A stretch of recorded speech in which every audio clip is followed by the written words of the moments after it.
about to begin.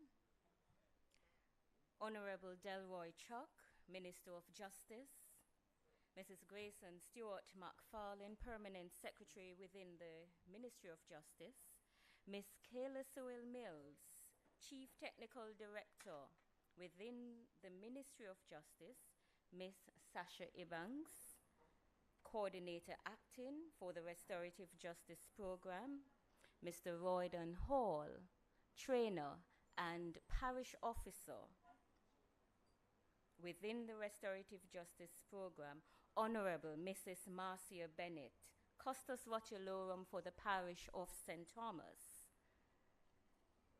other specially invited guests, our committed and dedicated staff, graduates, friends, good morning.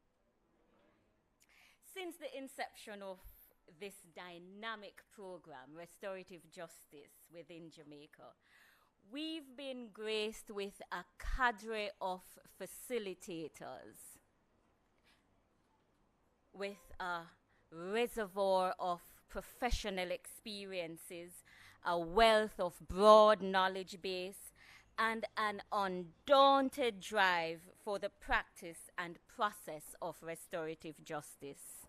Today, graduates, you'll officially join that phenomenal team, bringing your own professional, social, personal, and intellectual uniqueness, which is the missing piece of our operational puzzle. Today is your day, graduates. Give yourselves a round of applause. Because you have successfully completed the RJ Facilitators training. Give yourselves again another round of applause. So permit us today to celebrate with you this milestone. Ladies and gentlemen, I am your Master of Ceremony for today, Colette Kerr Patterson. And without any further ado, we're going to get this ceremony started.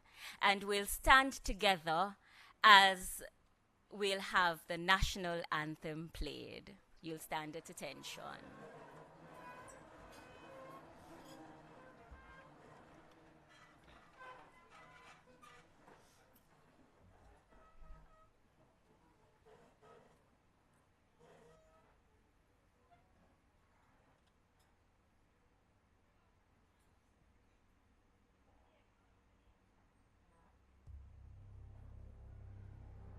Murphy always presents himself everywhere, you see.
Thank you so much.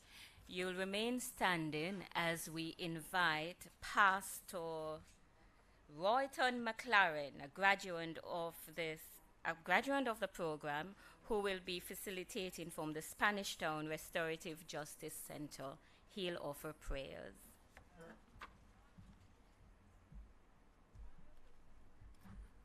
Morning, everyone. Let us pray.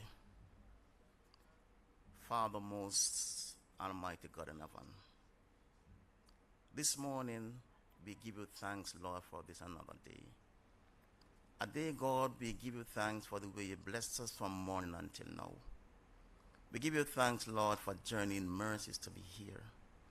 And as we gather in this fashion, we pray and ask the Lord for to bless us in every way. God, I'm asking you, Lord, please this day, that you may give us the knowledge and understanding. As what we are doing, we'll be graduating today, not to see this as any additional thing to our resume and our status. But I pray, Almighty God, we may see this as something where we can help our neighbor, our community, our school, and our church. God, we know without you we cannot make it. But I pray, God, may give us the strength. I pray, God, for our minister. At this time with us today, God, give him this vision for this country. We pray, God, for all the facilitators and trainers who spare their time with us, who taught us through our practicum online. We are grateful, and God, this morning we say thank you for them. Every one of us, Lord, from all the different parishes, Lord, we pray, God.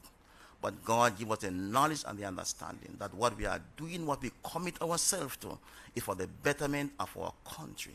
And God, help us that we can see that this can help our country in every possible way. God, we give you thanks. And we pray individually, collectively, that we may work together in this nation, in this country. God, we give you thanks for this day. In Jesus' name I pray. Amen. Amen. You may be seated. Thank you so much, Pastor McLaren, for your prayers. And since we are off to a good start, we'll let you feel a little more welcomed, and we'll invite Ms. Sasha Ibbungs, Restorative Justice Coordinator Acting, to welcome you all. Thank you, Mrs. Carr-Pattison. Honorable Delroy Chuck, Minister of Justice. Honorable Marcia Bennett, Custos Rotalorum for the Parish of St. Thomas. Ms. Kayla Sewell Mills, Chief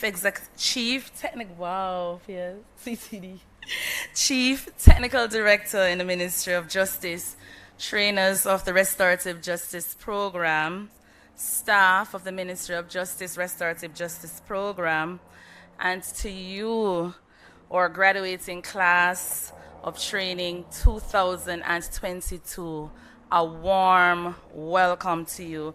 Can we put our hands together for our graduates? I think you deserve a better hand than that.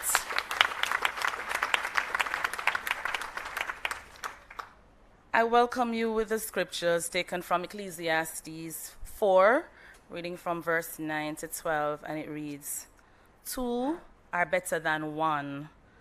Better they are have a good reward for their labor. For if they fall, one will lift up his companion. But woe to him who is alone when he falls, for he has no one to help him up. Again, if two lie down together, they will keep warm. But how can one be warm alone? Though one may be overpowered by another, two can withstand together. And a threefold cord is not easily broken." We say amen to the word of the Lord. Restorative justice comes with the connection, the thoughts and energies and focus and philosophy of togetherness, the idea of connectedness, the ideas of us working together to achieve a common goal. It is through togetherness, it is through working as one, working as a team, that we are able to bring persons together who are in conflict. And so today we have come from the 14 parishes across the island, the 20 restorative justice locations, to celebrate the focus of togetherness and cohesiveness. I want to leave with you as I welcome you to the halls of the Restorative Justice Facilitator's role, the importance of this word, Ubuntu. Can we say that word together?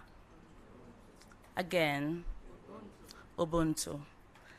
That idea has been championed by Bishop Desmond Tutu, and what it says is that I exist because you exist. My humanity is tied up in your humanity. I can't know how to be a woman, a coordinator, without the guidance, the feedback of our Honorable Minister, the Chief Technical Director, and indeed the staff of the Restorative Justice Program. Similarly, you, as Restorative Justice facilitators, you will not know how to be the best facilitator you can be without those who would have gone before, and certainly our clients who you'll be serving. So I welcome you this morning heartily and with pride as we celebrate you. But we want us to remember this is a call to serve.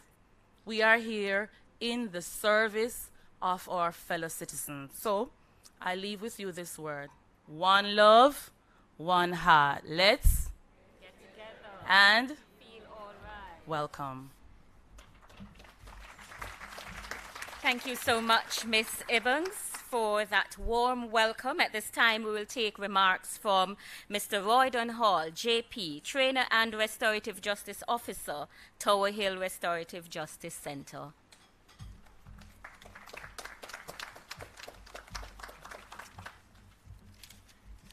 Thank you very much, Master of Ceremony, Mrs. Colette Carr Patterson, Honorable Minister of Justice, Mr. Delroy Chuck, Honorable Custos Rotolium, Ms. Marcia Bennett, CTD, Ms. Kayla Sewell Mills, colleague Restorative Justice Officers, Community Liaison Officers, special invited guests, members of the media, graduates, children, all. It gives me great pleasure to share with you this morning on behalf of the other trainers to remind us that restorative justice practices is serious business, especially in Jamaica today. Luckily for us, we have a minister who has a vision for the transformation of our country to make it more safe, peaceful, and cohesive as a society. He has ensured that we continue with the necessary training to commit you as citizens to have the knowledge, the skill, and the attitude for treating with serious cases as well as other cases that may come before us, such that we may begin the healing process for our sisters, our brothers, our neighbors, as well as those who also cause harm to others, so that they may introspect and understand that when they hurt someone, they're actually hurting the wider community. And that, more importantly, that they have an obligation to repair the harm, to address the wrongdoing that they had caused. The minister has, through legislation, made it possible for the community, for the courts, as well as the Department of Correctional Services, to refer cases to us. So brace yourselves to be treating with unusual cases from these sources. To this end, you were handpicked and chosen to benefit from the training, to build your capacity to assist with the reduction of revenge in Jamaica, reprisal in Jamaica, and repeat offending. However, with responsibility, there is high expectations of you to complete your practicum if you have not yet done so, and to begin to apply your knowledge and skill and attitude to the restoration process. However, I must stress that it is not your aptitude as a restorative justice facilitator, is that it is not your aptitude that will determine how high you go. It is the other A word, the attitude. So we're really looking and hoping that you will embrace the principles of Ubuntu, as Mr. Banks mentioned. And I must point out and remind us the heavy investment that was made into this program for the advancement of social justice in our nation. So see a purpose in what you do from this training. Take care of yourselves and have a vision, because without a vision, clearly, the people certainly will perish. So, graduates, I leave you with this thought, This is not an ordinary program. You can create a ripple to effect the necessary transformation in our country. You are the change agent. So to this end, let me congratulate you for reaching this stage of your journey, and I must salute you.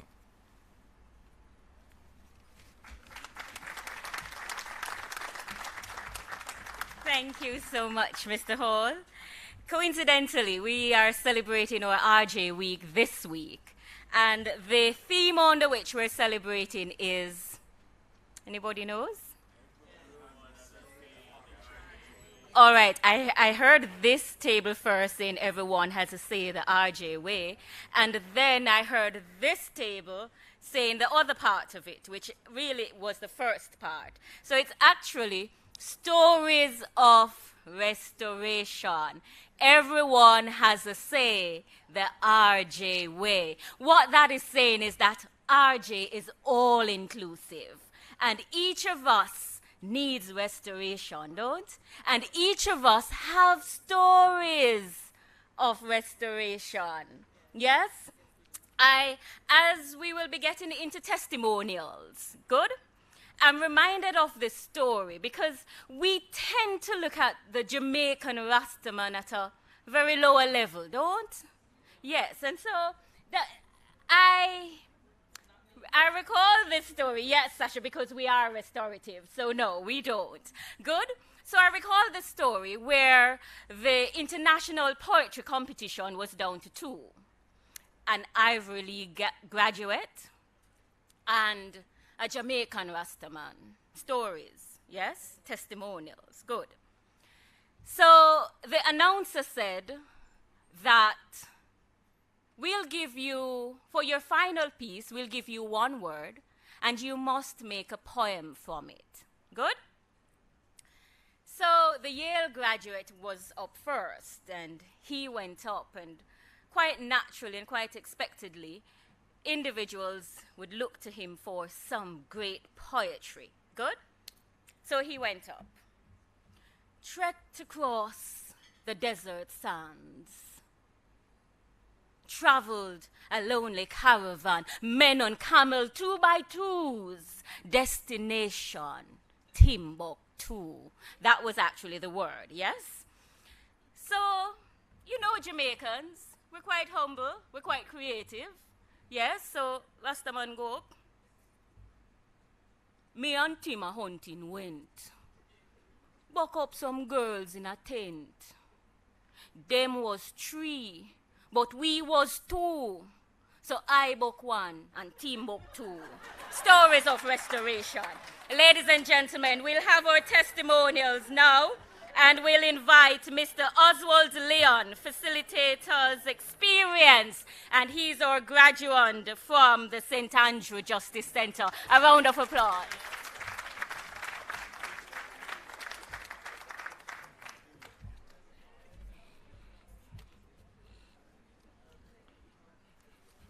Master of Ceremony, Miss Colette Carr Patterson, the Honorable Minister of Justice, Delroy Chuck, Custos Retaloam, Mrs. Marcia Bennett,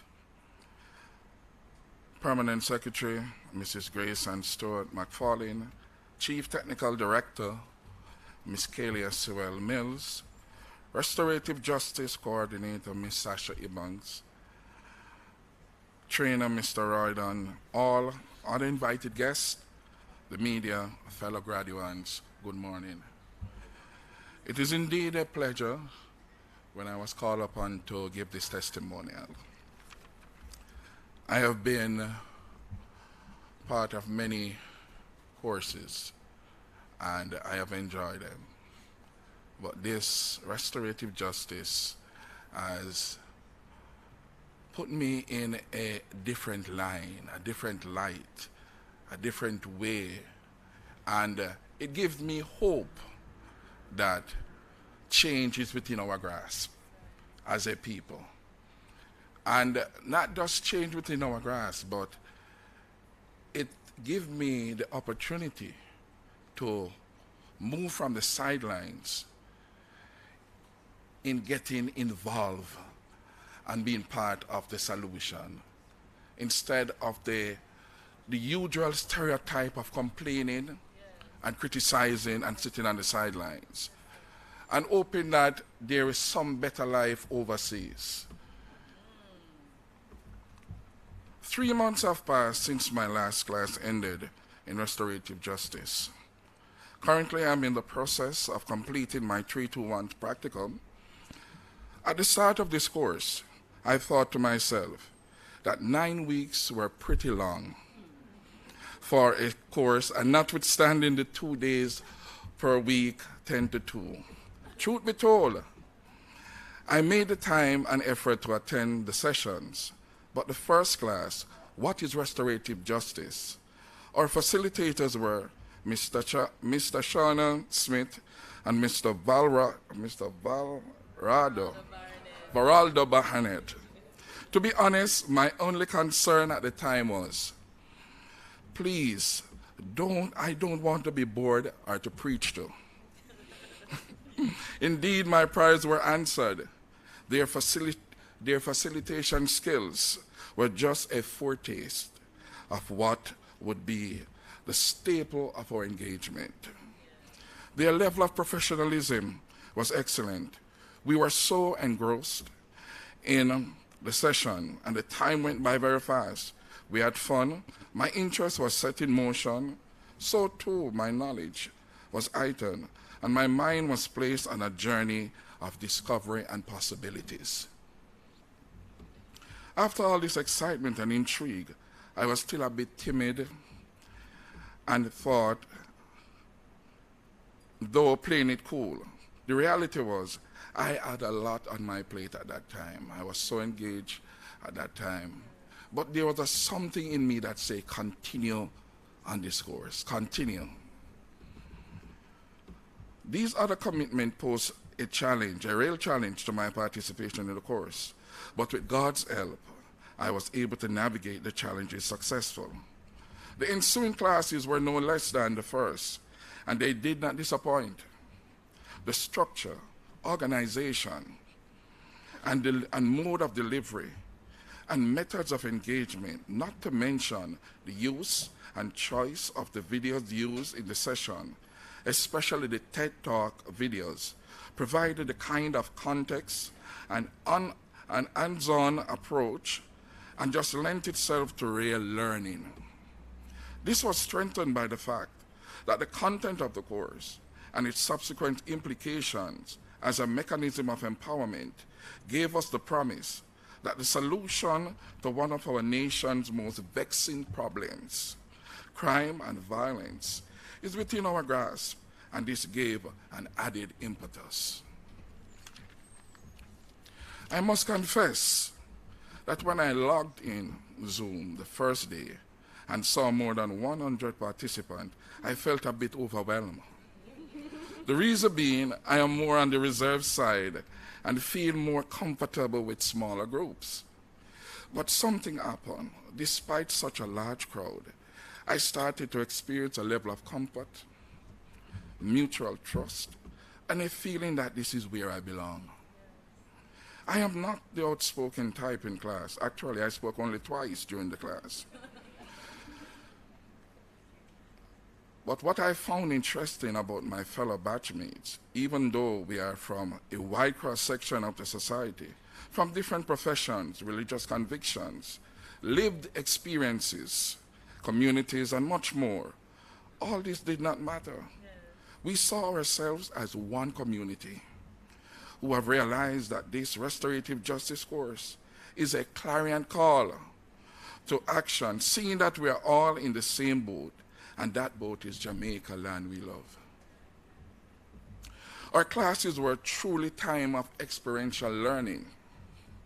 Not just how our facilitators conducted themselves, but the coordinated way how they brought in and used our lived experience in our class discussions and interaction in terms of respect for others' view and opinion, the opportunity in gaining listening skill, not to mention empathy, and the chance to become critical, reflective learners which afford us to be honest, open, and about our feelings, emotion, and experiences.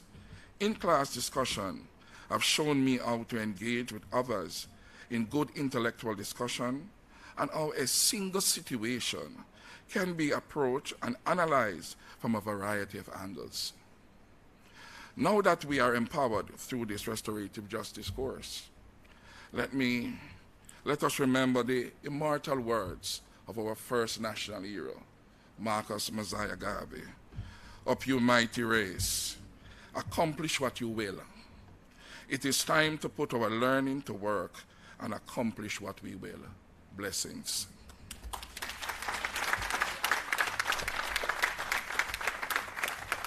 What a wonderful testimony. You know, he said he only spoke twice during training. But facilitators, when you start facilitating conferences, you're going to be the other voice in the room, the voice of restoration. So I want you to take away from Mr. Leon's speech to be a part of the solution. With all that's happening in our world today, in Jamaica today, all the problems, all the conflicts, let's be a part of the solution.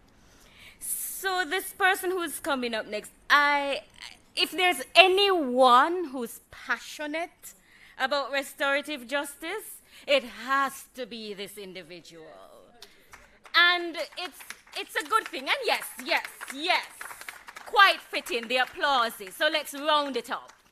Yes.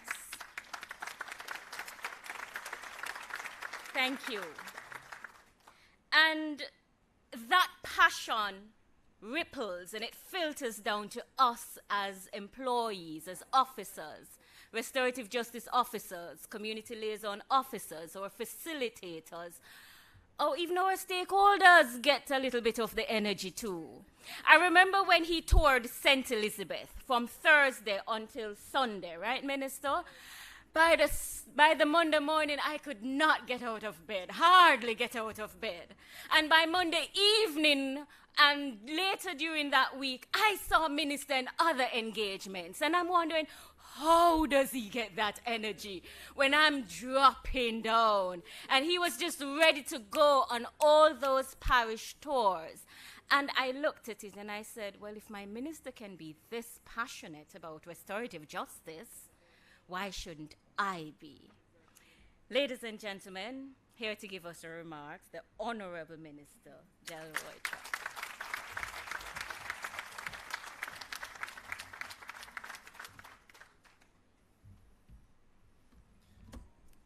Thank you very much, Colette, for those very nice compliments. Costas Rotalorum from St. Thomas, so very nice of you to join us here in Kingston. And it shows the passion of the custodies, too, that they're so keen on restorative justice.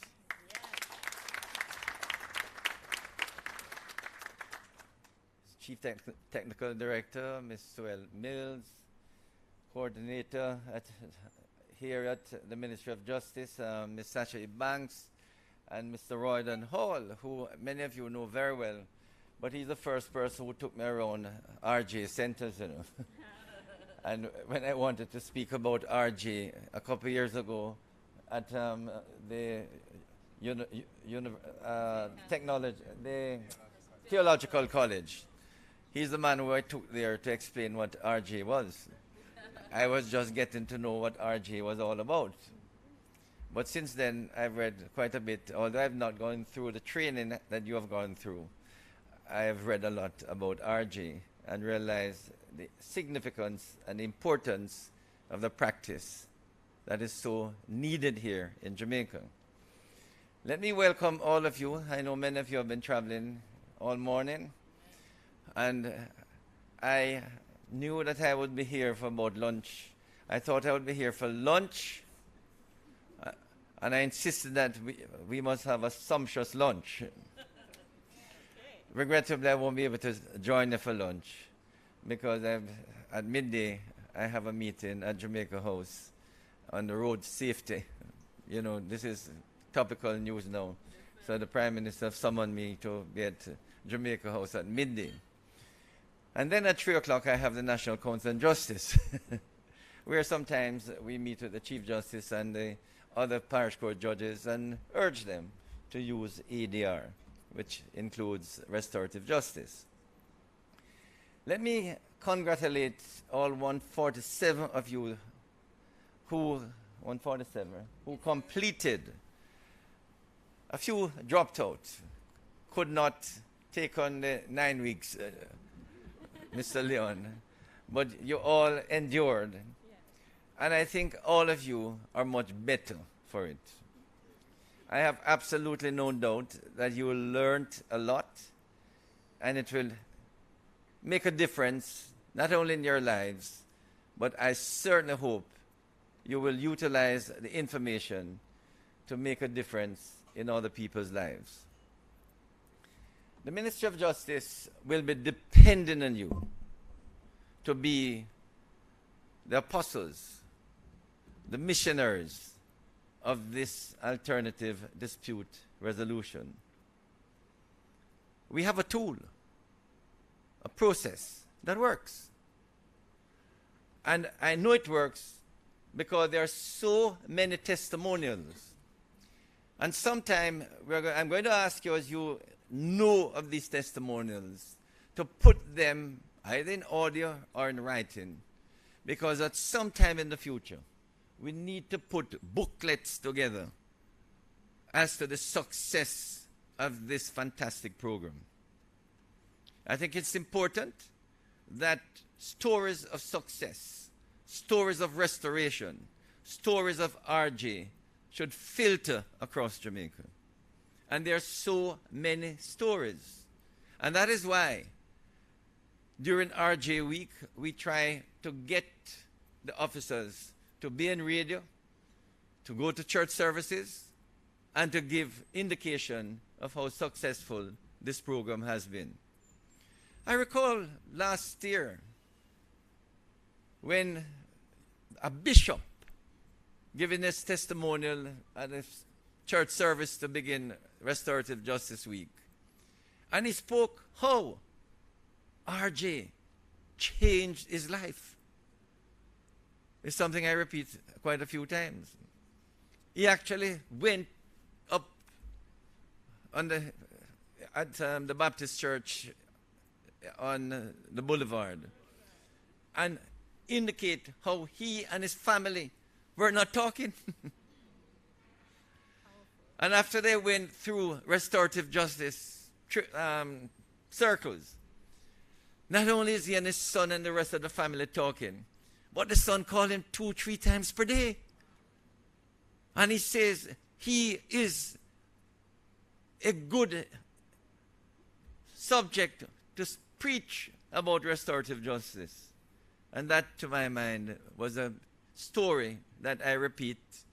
Another story, this Sunday, I was out in Mount Salem, and to hear the custos and the police officer and the judge speaking about the restorative justice officers. I don't know if they're here. Are they here? The two from St. Anne Justice Center. That they said that these are two remarkable individuals. And the lady who came up to give her testimonial, it's clear that she and her husband were having problems. And they finally decided to go to restorative justice. And she now was able to say, we are now one. I mean, when you listen to her, you really want to, tears, come to your eyes. To say, thank you, Miss Lily, thank you, forget her name now, Miss Hardware. If it wasn't for you, I wouldn't be so happy. The husband, we are each now so happy together. And it's because of your participation. And what is more, you don't even leave us out every now and then. You call us to find out how everything is going. Can you imagine? And she was able to say, please make sure you help others just like you help us as a family. And so that is the mission that you have. You can make a difference in other people's lives. You can be the solution to many of the problems, as Mr. Hall has pointed out, to many of the problems that really go across Jamaica. And let us face it, we do have many problems. But as Mr. Leon has pointed out too, we can criticize. And everyone, we can just look at things and say, why it must happen like that? And criticize. We have some people, you know, who see a problem in everything. But you know, I want you to bear this little saying in mind. It's not original from me. Some people see things as they are and say, why? Others see things as they never were and say, why not? And that is where, as Mr. Hall pointed out, you too must have a vision of what your family, your neighborhood, your community can become. It may not happen, but you must still have a vision of what it can become. And if you play only a small part to make it that peaceful and safe society, you would have played a part. Because restorative justice facilitators, in many homes every night, it's like a boxing ring or a wrestling ring, where spouses are fighting and beating up one another. These things need to be addressed. We need to be able to urge these families to seek help, whether they go to victim services or they come to restorative justice. They need help before it emerges into violence, further violence, and then oftentimes killings. The country is suffering from an epidemic of violence and murders because people cannot settle conflicts. And many of these conflicts, or many of these killings, emerge from simple conflicts. I am tired of telling people nothing is wrong with disagreements. We live in a democracy. And democracy is about different points of view. Democracy is about the competition of ideas, opinions, and positions. And because it's a competition of ideas and opinions, in the end, we hope the best emerge. So that is why democracy, I always believe, is the best form of government. Because it's a competition of differences. And at the end of the day, if a country, a society can sort out the differences, the best will emerge. And that is why when you see people have differences, not a problem. But it is how you respond to the differences that people have. And you don't have to respond by using assault, threats, and sometimes violence to say, I am the bigger and the more powerful man. Because many times, when gangs fight, it's all about differences and who is more powerful. They too need ways and means to resolve their problems. And many of the challenges we have in Jamaica, in fact, I would dare say the vast majority of the challenges we have in this country is that people don't know how to get along. People don't know how to sort out their differences. People don't know how to settle the conflicts between them. And because of that, they escalate into more difficult problems. And that is where restorative justice facilitators, you come in. Because having gone through the 9 weeks and 11 modules, you know that you have to use knowledge, techniques, strategy, persuasion to let the wrong do. Accept responsibility. It's not easy, you know.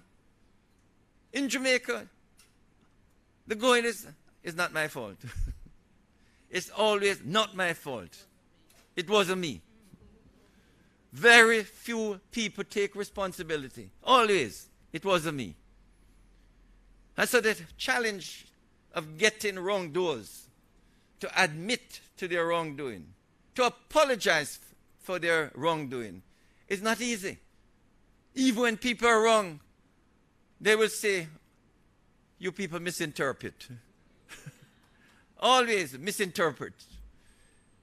No one is willing to be man enough or woman enough to accept responsibility. And that is where restorative justice facilitators, your first challenge is. How do you get the wrongdoer to say, you licked the person, admit you're wrong, no? Don't tell me about he or she deserve it. You're wrong to do it. It doesn't matter if the person provoke and cause it. You are wrong in using violence. You see the problem we have in this country? Everybody believe them right. And nobody willing to accept that more often than not, you're wrong. And having done that, to convince the victim to forgive. So I know it will be a challenge when you go out there to practice. And from the beginning, as you go out there to practice, make notes. You're not going to succeed all the time. You're not going to succeed on the first circle. It may well be that you recommend, since we're not getting anywhere, we come back tomorrow or later, so that passions can cool down. Because when persons are enraged, they don't think, and they're not thinking. So to the extent that you have maybe 2 or 3 sessions with the parties, as you try to get them to settle their differences, believe me, there are many stories where the facilitator calm, strategize, and get the parties to settle down and then resolve their differences. And you know when they do, you're going to see them hugging up one another and crying on one another's shoulders. And then that is the reward that as facilitator you will get. To see parties who were on the point of fighting can now hug up one another and crying on one another's shoulders. There are many experiences of those. So, I say, as you go about the practice, make sure you take notes, and that will guide you in the various cases that you take on. You take notes, which ones are successful, and those that fail, you take notes why maybe it failed. Because at the end of the day, for each circle that you participate in, you must benefit from the experience. Very important. If you don't benefit from the experience, you're not growing. So it's very important that when matters are referred to you and you participate in the circle, success or failure, you win. You must learn from it. Now, all of you have just finished the training. And one of the challenge you will have is to get cases referred to you. And I will come back to that in a moment. But one of the main failure of restorative justice is that it not only is a success, but nobody knows about it. Not many people know about it. And that is the failure, that we have not been able to sensitize communities, schools, and churches. And that is why, as I went on the parish tours last year, I realized that people don't know about it. This is a secret. So I determined that not only will we take it into the schools, but now I've had a memorandum of understanding with all the church leaders, over 13 of them, that we are going to take it into the churches.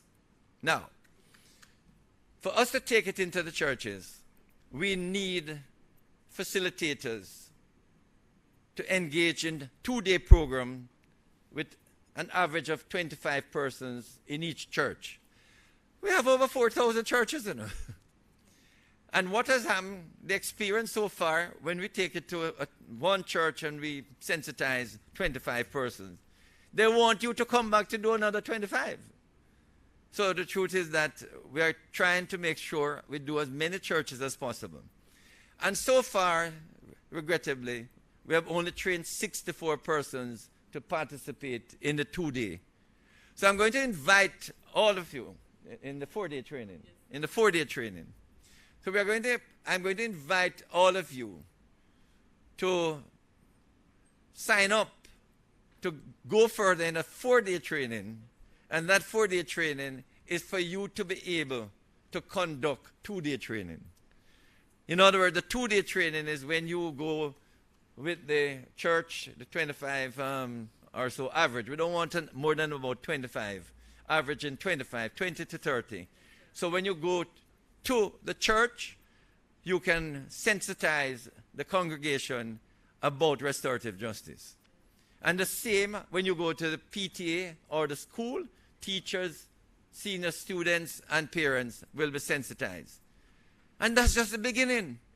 We want to be able to go to the business places, construction sites, communities.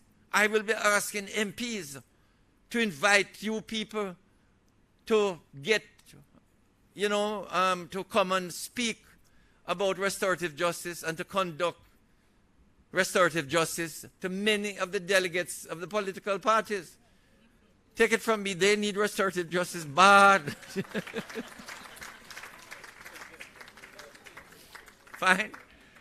So the opportunity will be there, and the Ministry of Justice will be paying for you to, not only for the restorative justice circles, but also if you conduct sensitization programs in the schools, the churches, and the communities.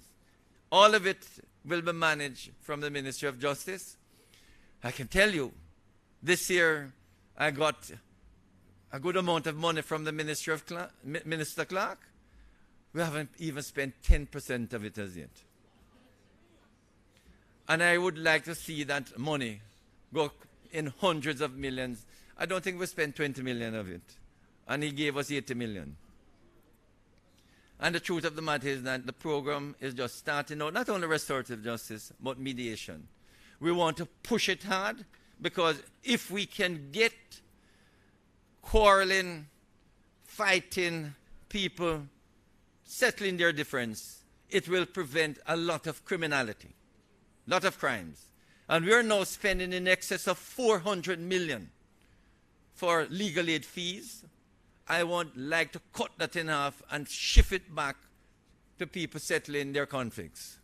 And that is where restorative justice and mediation will come in. So I want to prevent, and not to be paying lawyers to go to court or to go to the police station when the conflict or the violence or the crime has occurred. We want prevention. Because I have no doubt, as I read about the success of restorative justice, that it can play an important part in changing the culture of crime, violence, indiscipline, wrongdoing, corruption across Jamaica.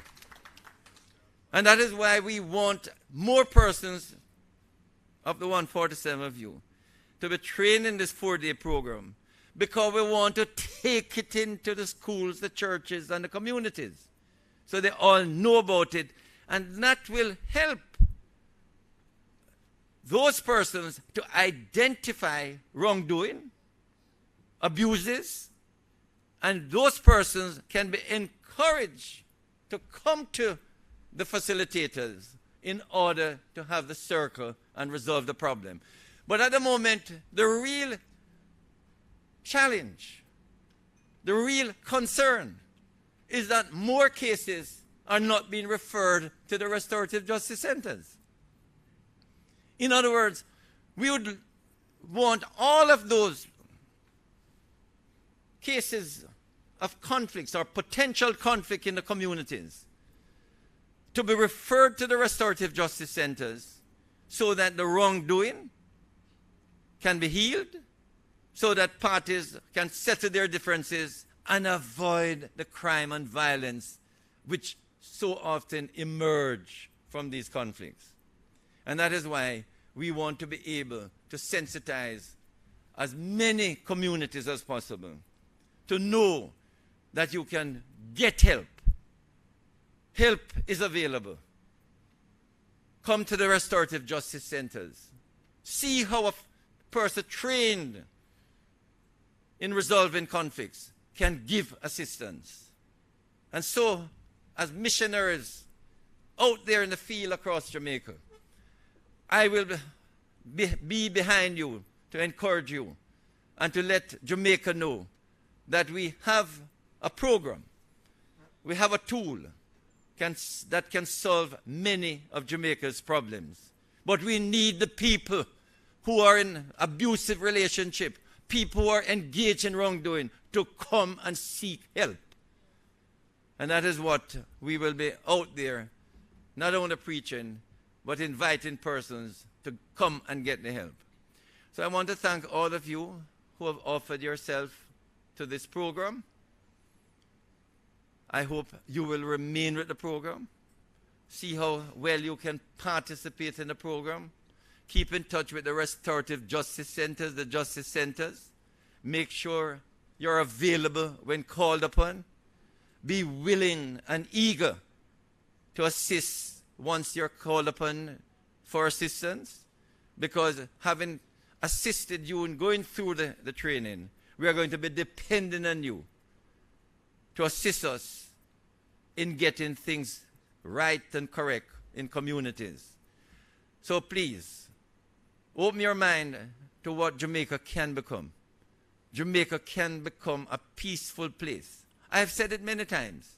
If Jamaica could just be restored to a peaceful place, we would have no problem removing poverty around the country. If we can get more of our Jamaicans abroad to return and retire, as I said on Sunday, you know how much retirement money would come back to Jamaica. It would solve most of our fiscal problems. So help, please, and do your part in making Jamaica the country it can become. Thank you for being here.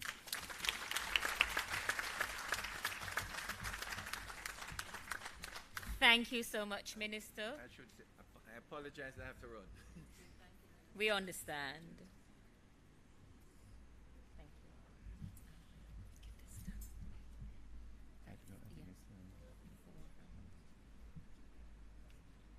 So we remain encouraged by your words, Honorable Minister, and endeavor to be restorative ourselves, yes?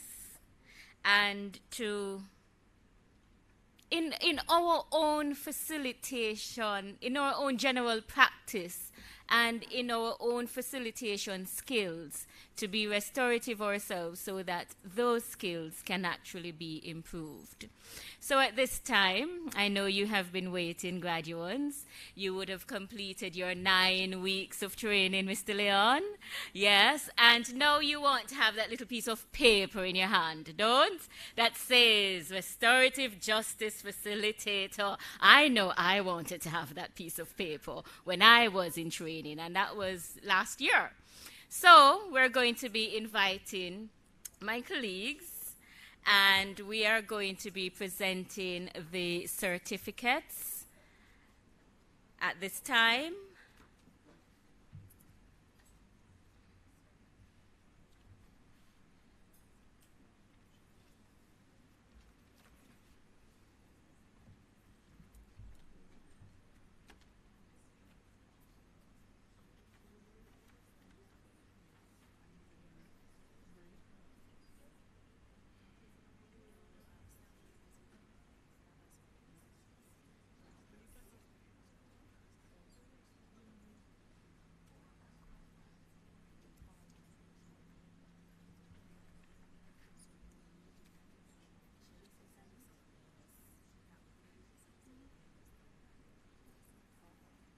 All right.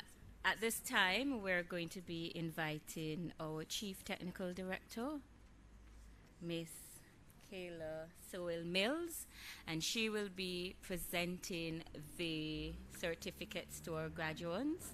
Miss Mills, you may stand right in the center there for us.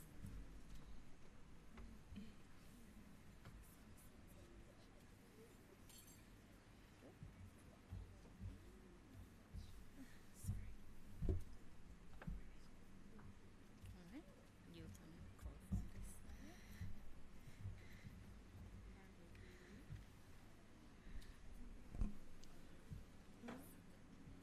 So once your names are being called, we're going to ask you just to make way to the front, and you'll collect your certificate from Miss Sewell Mills. Thank you very much, Colette. All protocols observed. Good afternoon, ladies and gentlemen, graduates.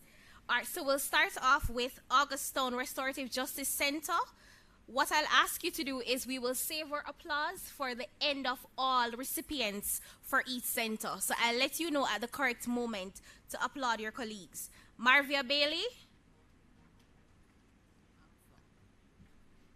Marva Bailey.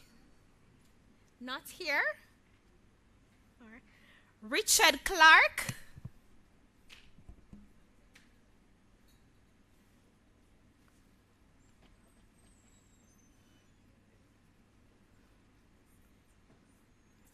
Kyron Bent.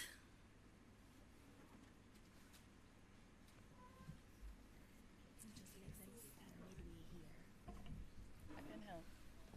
They can stand midway in line up. Yeah, pass them to Sasha. Okay. Doreen Finley. Okay.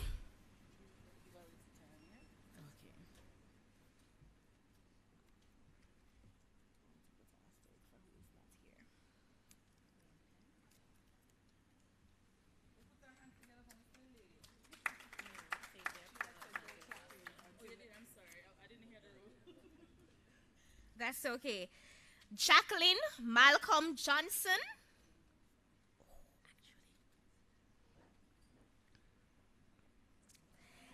Aishane McDonald.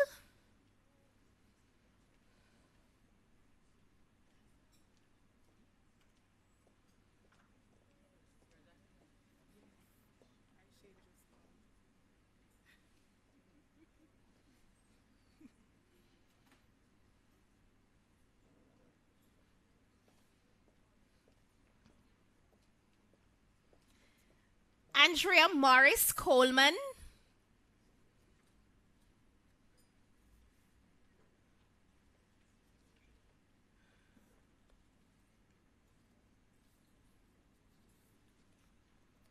Novette Rose Christian.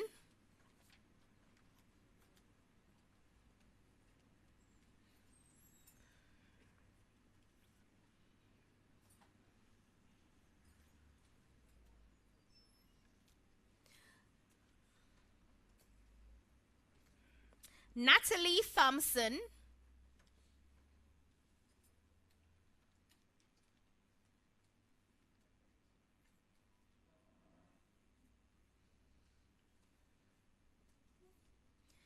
Patrina Williams.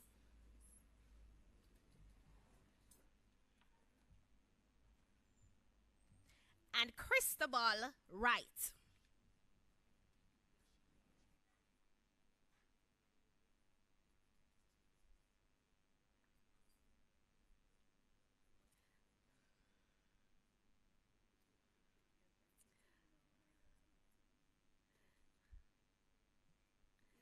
Ladies and gentlemen, put your hands together to celebrate those persons from Augustone and Denhamtown Restorative Justice Center.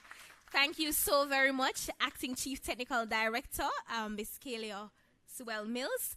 At this time, Mr. Oral Taylor, or RJ Officer from Augustone Restorative Justice Center, will continue with the presentations. We turn our attention now to Greenwich Town Restorative Justice Center. I invite Mr. Kirk Campbell,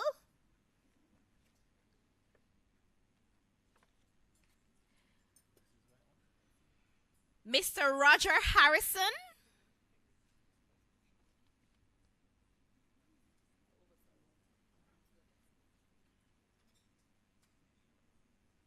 Alexia James.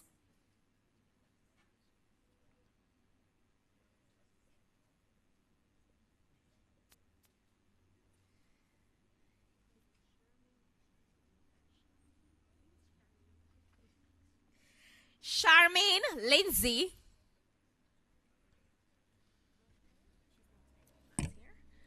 Christopher Murray.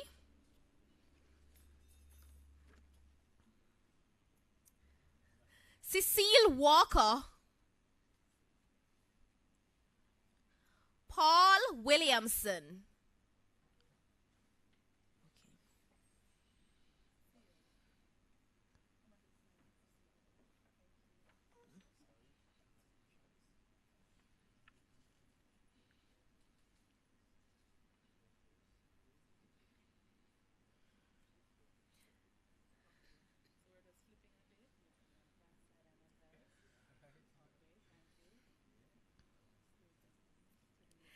Ladies and gentlemen, put your hands together for the graduates of Greenwich Town Restorative Justice Center. At this time, I'm going to be calling on the persons from the parish of Hanover. Donna Anderson. Followed by Merletta Donaldson. Moving on to the parish of Manchester.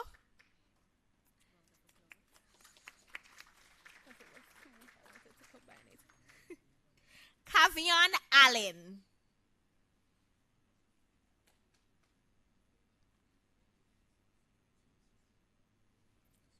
Alicia Gardner.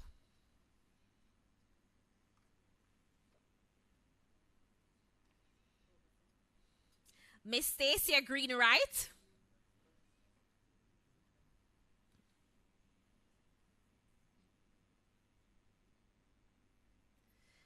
Followed by Danian Hutchinson.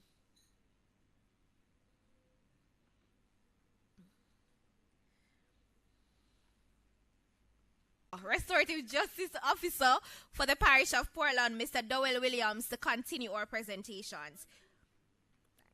We now move over to Maypen. Suen Hibbert. Pauline Jarrett Clerkhorn. Followed by Sophia Lade Lord.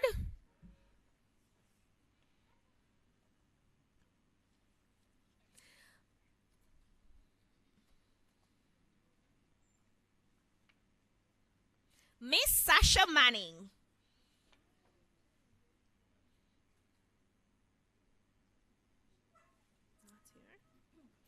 Jaron Peters.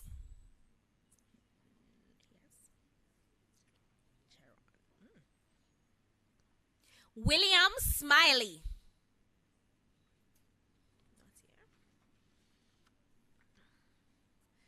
Miss Shernette Smith.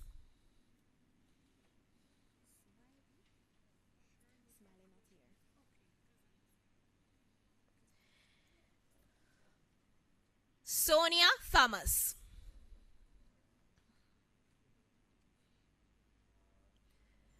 Ladies and gentlemen, these are our graduates for Maypen Restorative Justice Center.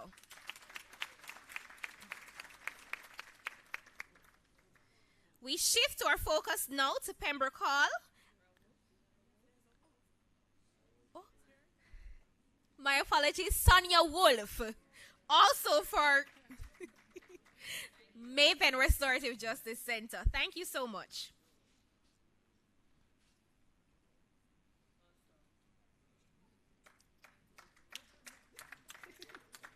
We continue to Pembroke Hall. I invite Rashina Crossley.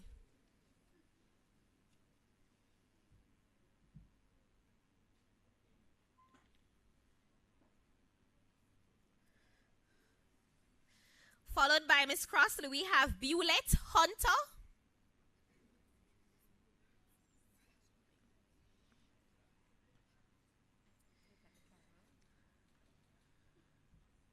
We also have Mr. Ricardo Kennedy.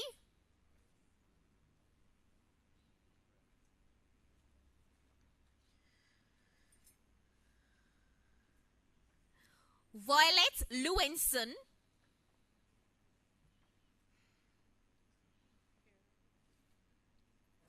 Miss Lewinson closes our graduates for Pembroke Hall Restorative Justice Center.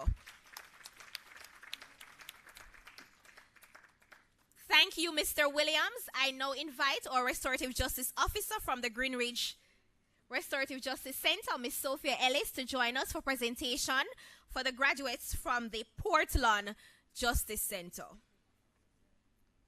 I invite Miss Sandra Becker,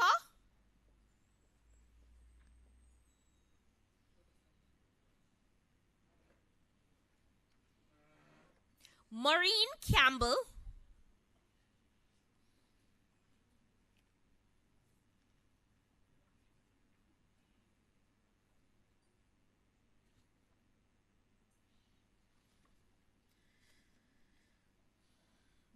Helen Harrison,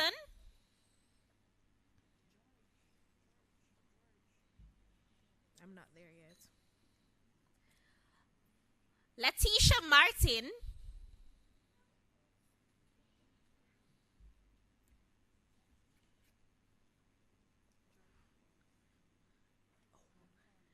George Brown,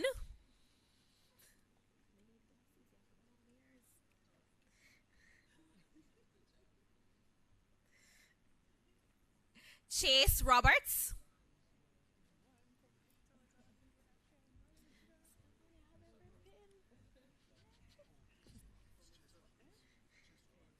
Carrie Ann Scarlett,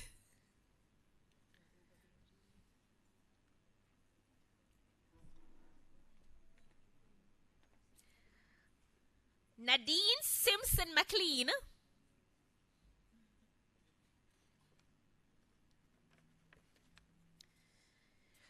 Shireen Waite George,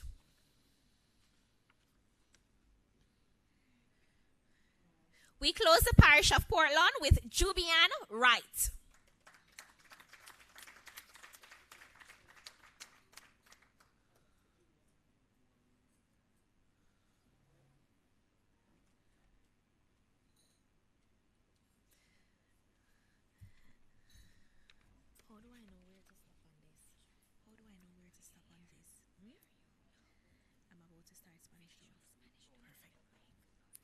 Thank you very much, Miss Ellis. I now invite Mr. Rock, our Community Liaison Officer here with the Restorative Justice Unit, to do our final presentations for this moment to persons from the Spanish Town Restorative Justice Center. I invite Miss Claudette Bowie,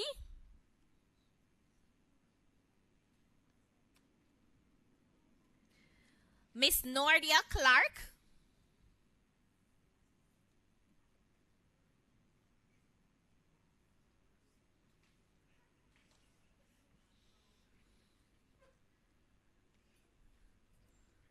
Miss Paulette Coley,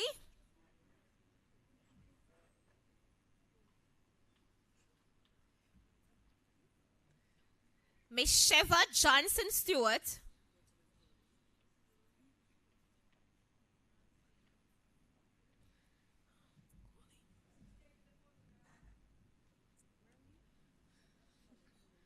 she have it already. Oh, Johnson Stewart.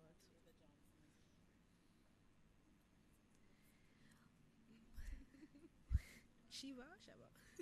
Mr. Royton McLaren,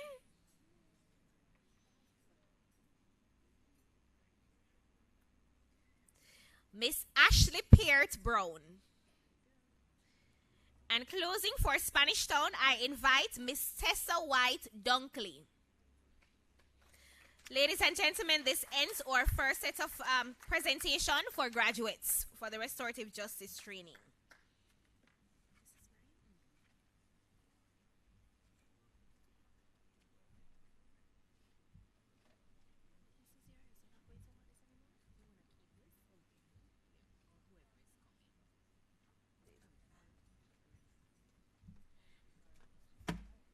Another round of applause, ladies and gentlemen, for our graduates. And for our announcer, Miss Jonah Lee Robertson, and she is the Restorative Justice Parish Officer. Ladies and gentlemen, another round of applause. It's your milestone. You've gotten your certificate and you're ready to go out in the world and be a part of this solution. At this time, we will be serenaded by Mr. Shauna Smith, Restorative Justice Officer, Hanover Justice Center.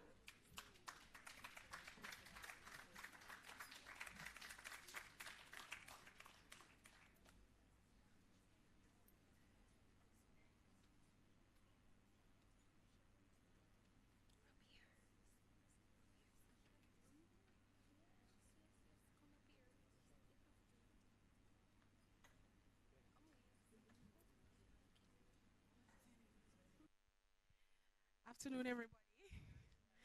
I don't know about the serenading part, but I'll try my best to walk us through a song that is fitting today. And I hope that all of us, just as I was your facilitator in training and I try to do my best, I hope that you will facilitate me today in assisting me in getting the job done. Yes? All right, so we're going to sing this song. It's called We Are the World. Yes, and we are the children. And we are the ones to make a brighter day. We are the ones to help with being restorative. Yes? So I'll try my best to give a good rendition with the help of you. So whenever I do like this, you're going to join along with me. Is that okay? Awesome. All right, let's go. There comes a time when we hear a certain call, when the world must come together as one. We are all a part of God's great big family. You know it makes the world a place for you and me. We are the world.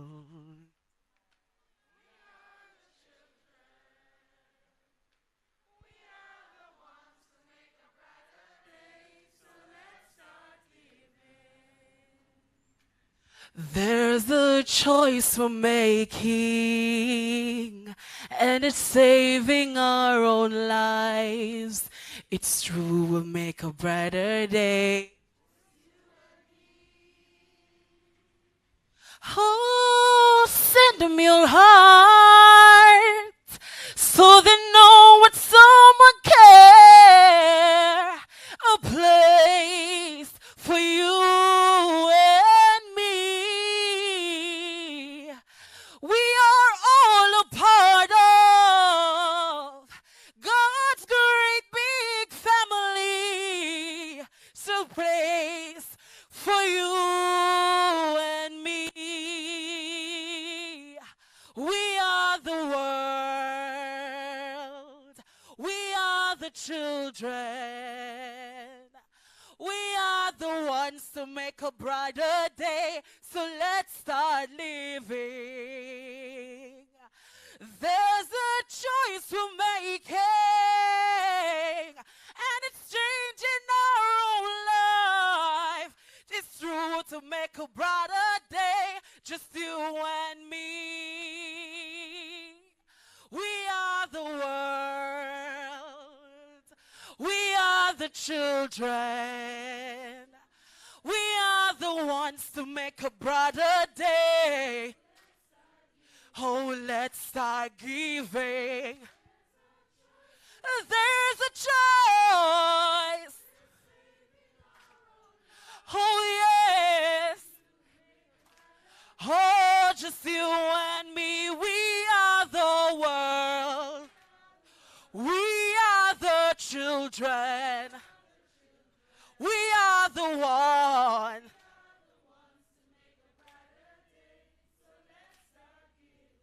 There's a choice. Oh, it's saving our own. Oh, yes.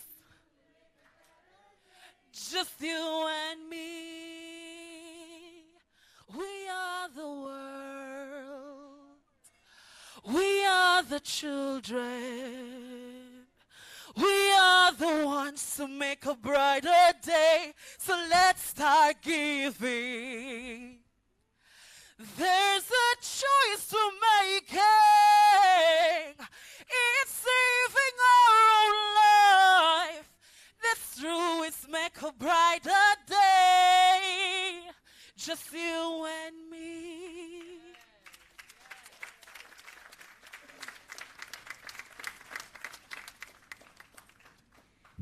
Thank you so much. What a powerful voice. One day I'll be able to sing like that. One day, one day, one day. Not today, but one day. So we are going to be hearing from our valedictorian. Of course, every graduation has a valedictorian. And you have chosen for your valedictorian Mrs. Beverly Bogle-Barron, graduate of the St. Thomas Justice Center. Ah, there you go.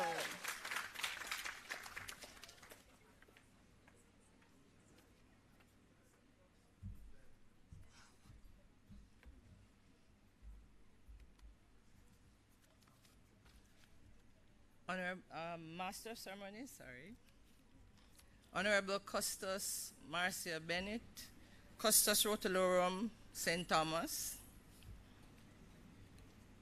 Mrs. Kayla Sewell Mills, Acting Chief Technical Director, Ms. Sasha Ibangs, Acting Coordinator, National Restorative Justice Program,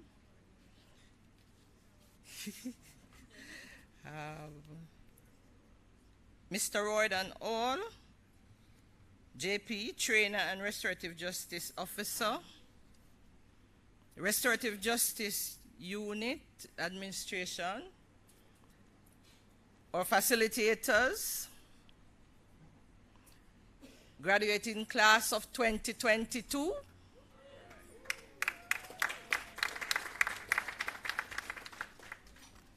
distinguished guests, ladies and gentlemen, good afternoon.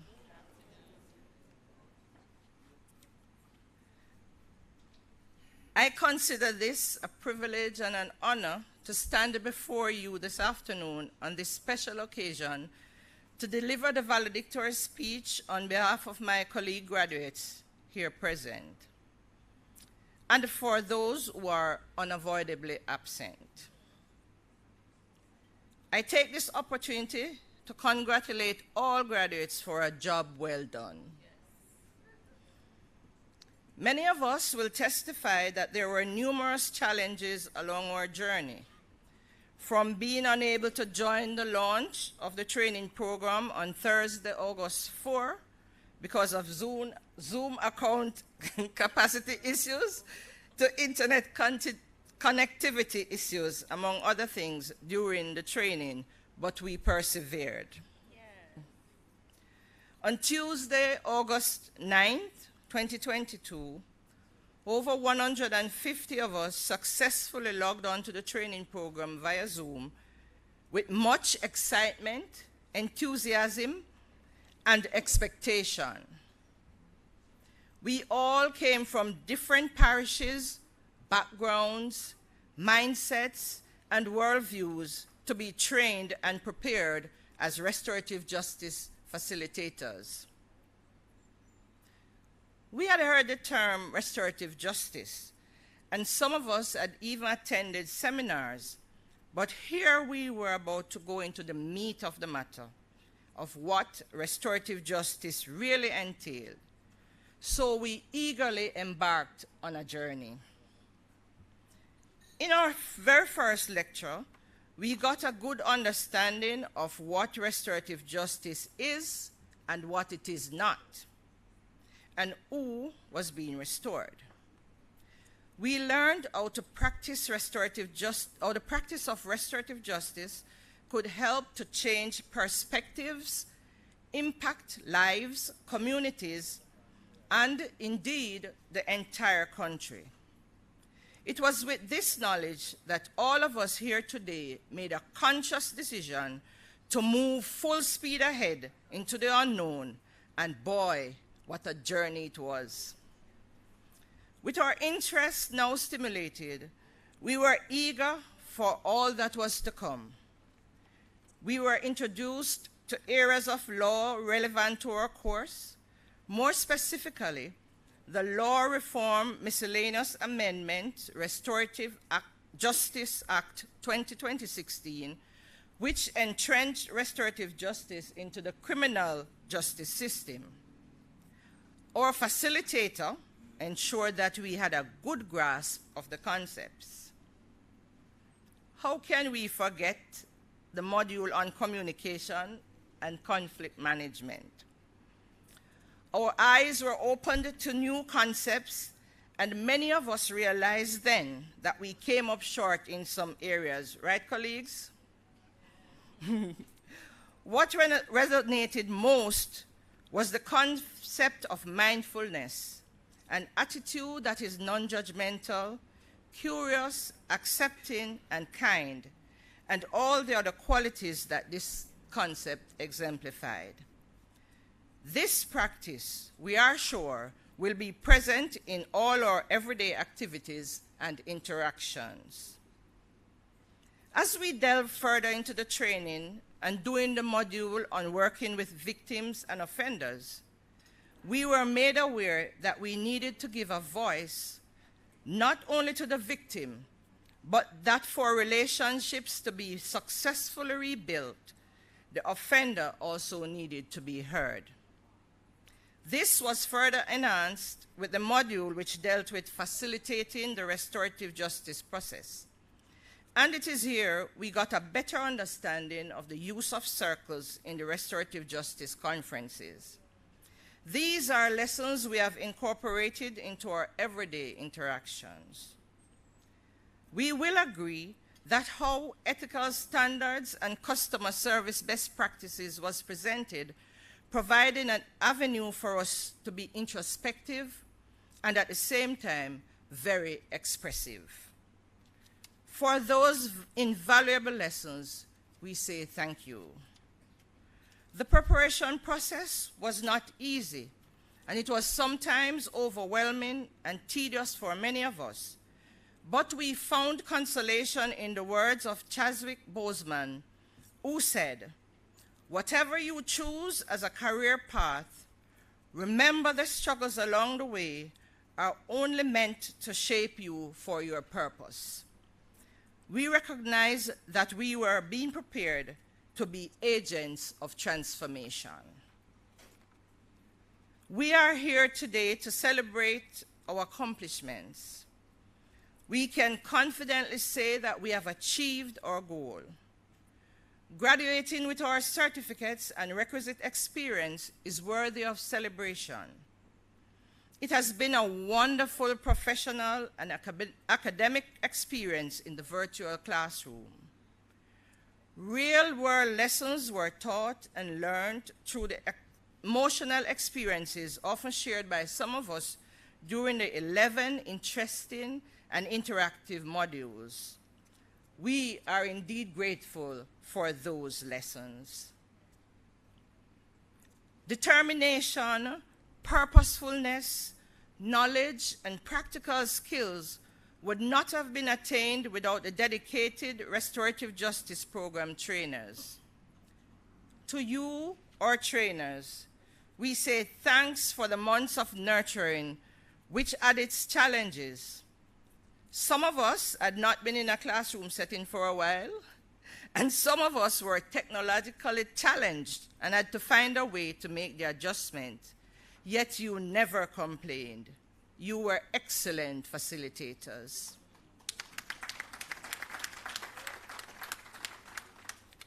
You were available to us whenever we needed you. Your support cannot be overstated. The presentation formats were fun, enlightening, and very interactive. As facilitators, you made an extremely demanding and intellectually challenging program engaging. You encouraged us to voice our opinions and share experiences with the group. We felt valued. These are just a few things that made the restorative justice training program and you our trainers exceptional. To the Restorative Justice Coordinator and administrative staff, we thank you for being accommodating and for allaying our fears when we were anxious about the module handouts, and not to mention the assessments. Please allow me, on behalf of the graduates, to mention Ms. Sasha Ebanks for her relentless effort to ensure that the training mission was achieved. We are genuinely grateful, Sasha, for your insightful interjections during the session. God bless you. We could not have achieved this moment alone. So, to our families and friends, we thank you for your love, patience, support over the months of training, and for your presence on this special day. My fellow graduates, we have come a long way, and we are overcome with elation and contentment. Let us always remember that we are now restorative justice facilitators with the requisite knowledge and skills to impact our world for peace and reconciliation. Let us always remember the true purpose of our training. This day, February 9, 2023, is a call to duty in our communities, parishes, and indeed our country. This is the beginning of the next most important phase of our new lives as restorative justice facilitators. Finally, my fellow graduates, like Paul said to Timothy in his second book, chapter 4, verse 7, we have fought the good fight. We have finished the race. We have kept the faith. So equipped with the requisite knowledge, skills, and ability, we now go confidently in our new roles as facilitators who will assist in the administration of justice. Let us leave here today, celebrate what we have achieved as we look forward to making a difference in our society, and above all, inspiring others. Class of 2022, take a bow. We did it. Thank you.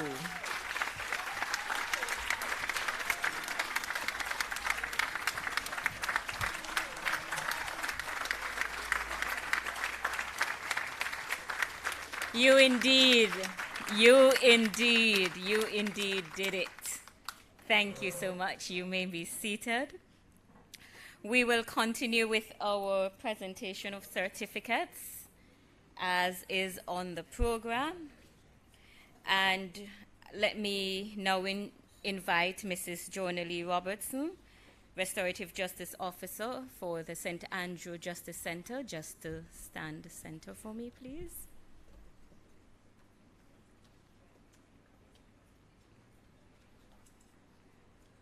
And these are our graduates from the St. Andrew Justice Center. Remember again, we will hold the applauses until we have finished each section.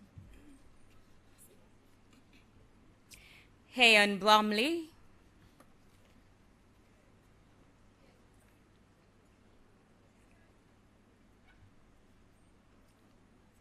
Winston Burton.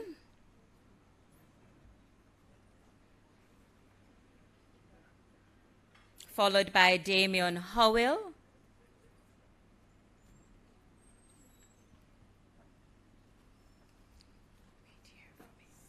Wait for me.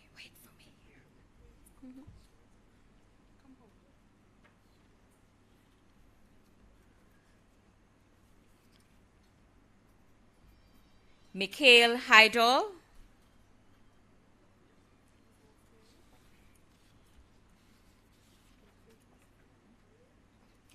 Oswald Leon.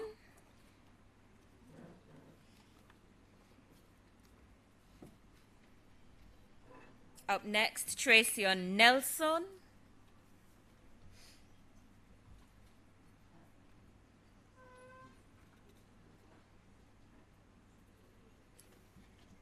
Kadia Peko.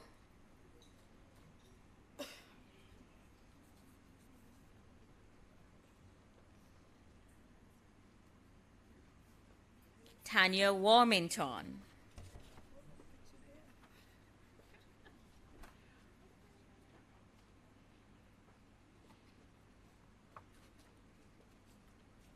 A round of applause. Oh, we have someone else. Yes, yes, Tanya is here, of course.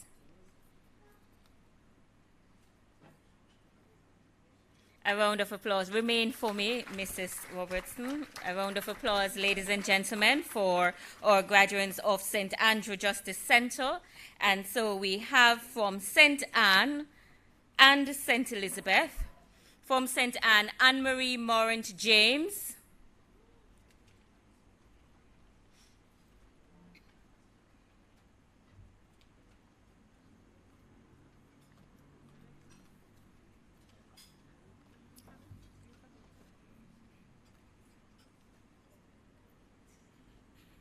Desland Pennant.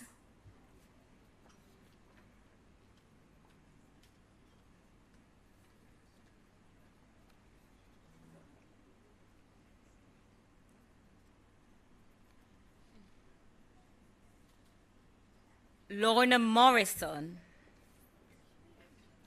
Here she is. Yeah, so graceful.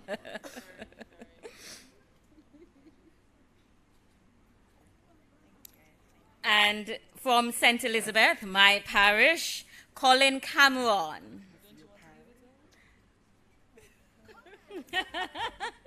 All right. So, yes, please. Thank you. You are welcome. All right, so followed by Mr. Cameron, we have Naima Grandison.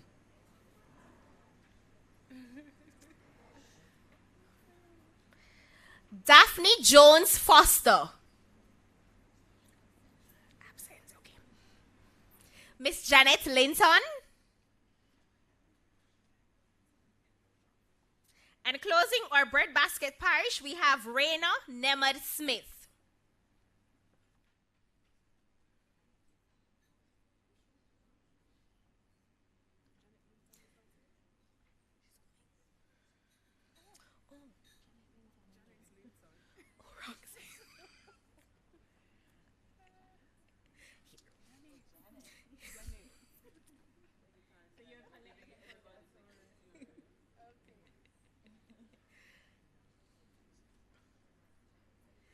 Miss Raina Nemad Smith. Ladies and gentlemen, put your hands together for the parish of St. Elizabeth.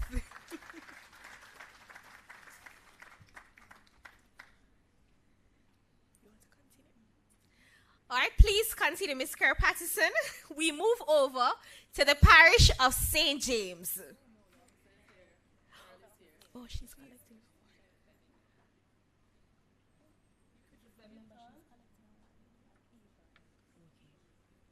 All right, so I now invite Miss Cheryl Bebbington, our Restorative Justice Officer for the parish of St. James. Miss Moisha Williams, our Community Liaison Officer, one of our Community Liaison Officers for the parish of St. James.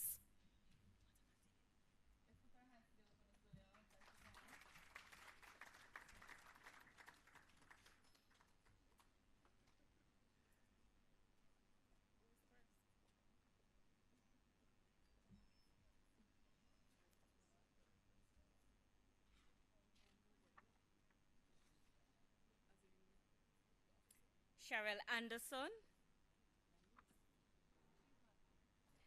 Lancelot Anderson. They're not here. Antoinette Chateau Grant. Not here. Absentia. Chad Edwards. Here. Those three aforementioned names are in absentia.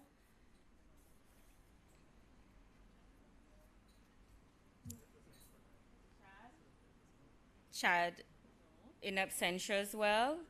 Romay Ferguson Simpson.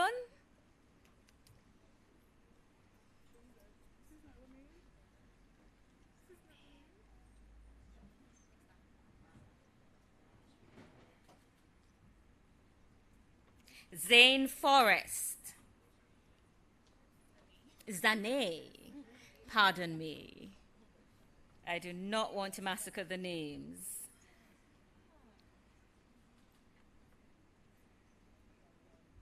Maurice Meggie.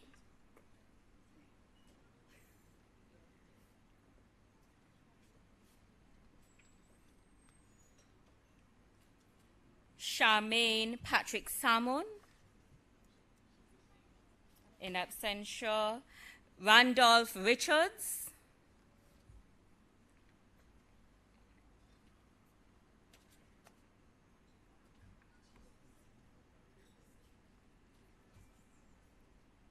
Dwight Walters.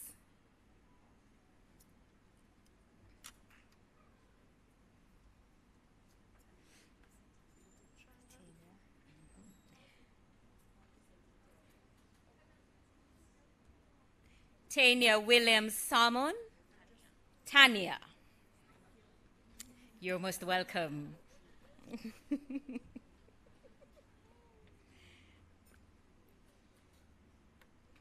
I'm going to ask you to remain, Miss Williams. Ladies and gentlemen, a round of applause for the graduates of St. James. We will be calling those persons graduating for St. Mary. And we're going to be asking you to remain, Miss Williams. Trevor Howard. All right, and he's making that step. Yes.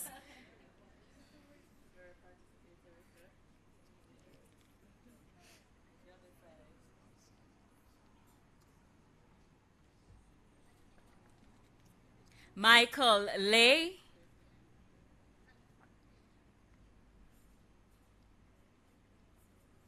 All decked in their royal blue.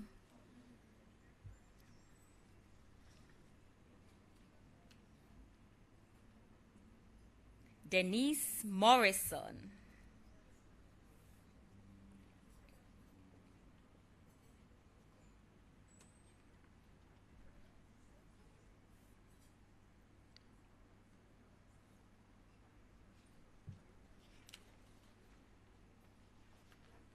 And closing St. Mary, Paulette Soman McLennan.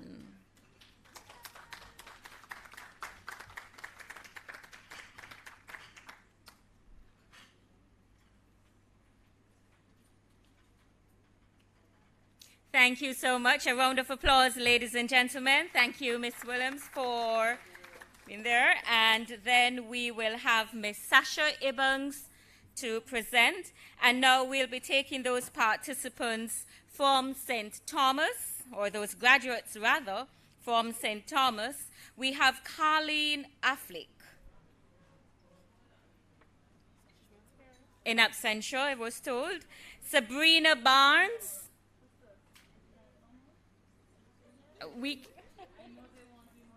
Yes.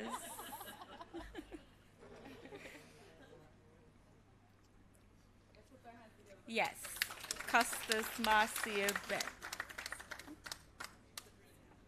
Sabrina Barnes.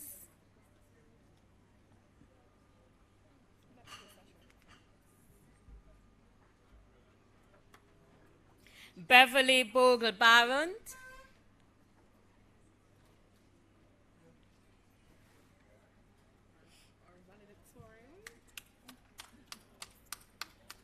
Our valedictorian.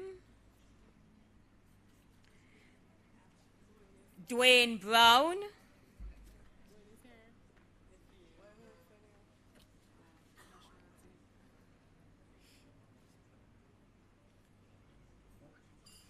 Cecile Downer.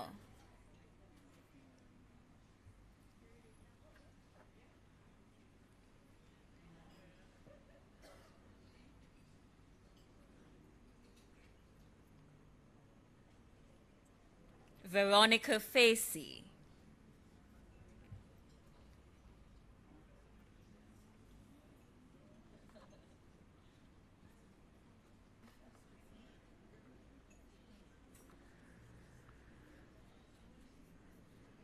Brenda Walker.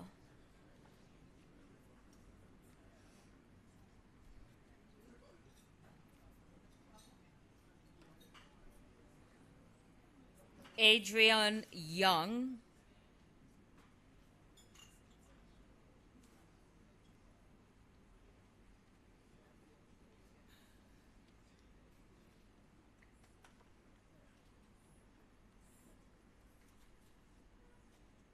Thank you so much, ladies and gentlemen. Put your hands together for our graduates of St. Thomas.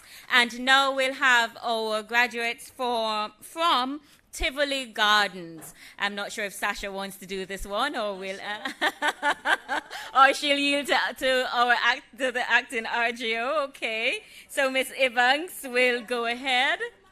Yes, she would not give us this opportunity at all. Yes, of course, to assist her. Thank you so much, Miss Nunes. So we'll begin with Sharona Brown.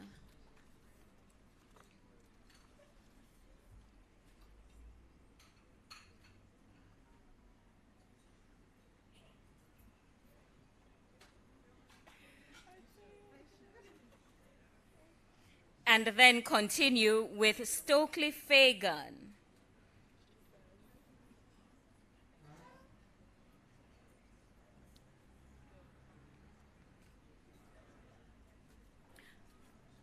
Followed by Patrick Haddon.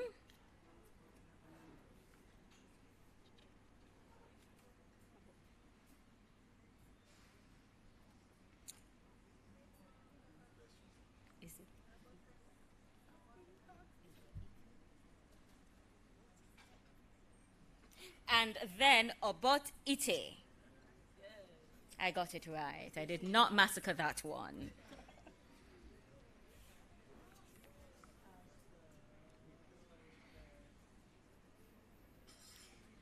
And closing Tivoli, we have Mr. Paul Morris.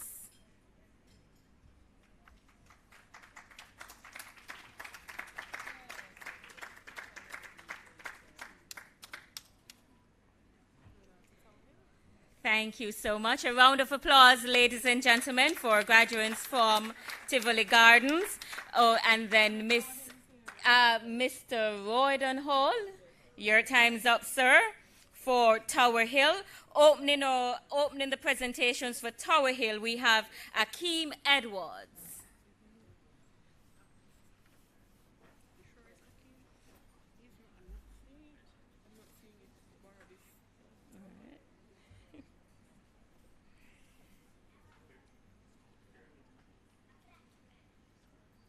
Next, Edmond Laban.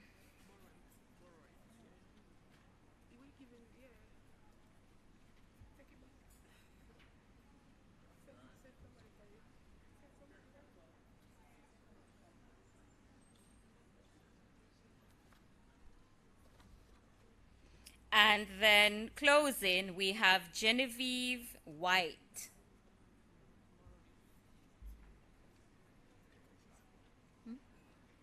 Sorry?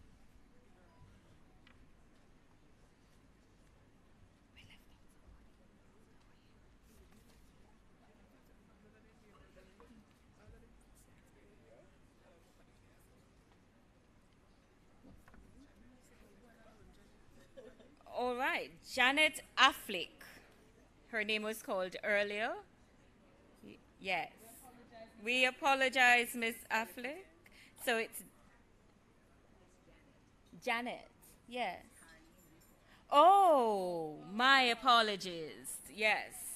You see, that's the thing about restorative justice, isn't it? The apology goes a far way. Yes. So Janet Affleck. Thank you so much. Thank you very much, Mr. Hall.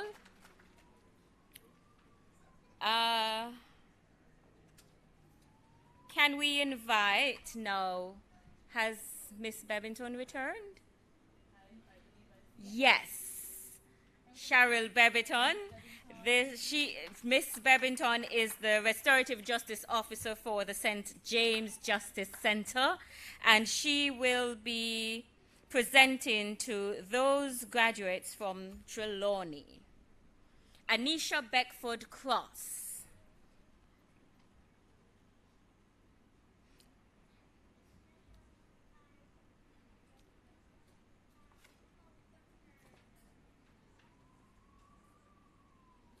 Gandhi Bennett Livingstone. Followed by Georgina Fletcher. In absentia, Georgina was told.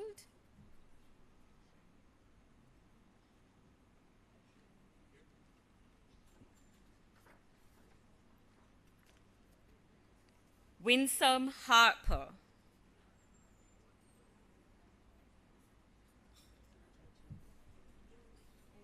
So,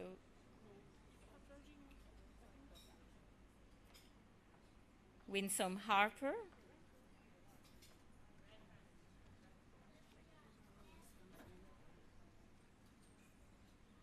Trisha McCarthy.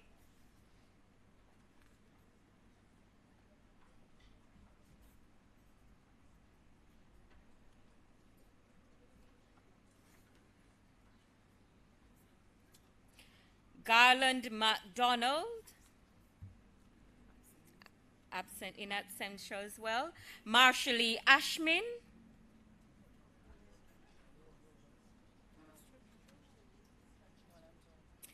I'm sorry, that's Trenchtown. So Trelawney, a round of applause, ladies and gentlemen. You see, when you're aging, you know, the eyesight goes, you see? So pardon me a little bit. Be restorative with me, please. So thank you. Do we have Trenchtown? Yes. Thank you so much, Ms. Babington. We'll ask our community liaison officer, Robin Rock, to present for the Trenchtown graduates. So we have Marshallie Ashmin.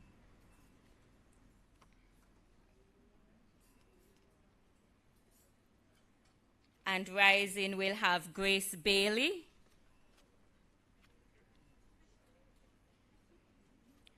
Then Rolinda Campbell.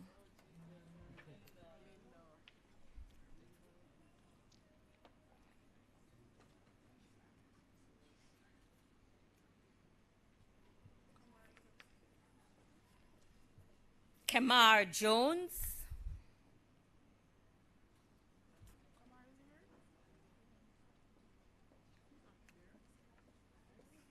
All right. So do we have Rolinda? Yes, yes. And Kamar Jones in absentia. Is this Taja Lawrence? Okay, not here either. Carrion Loban Ellis.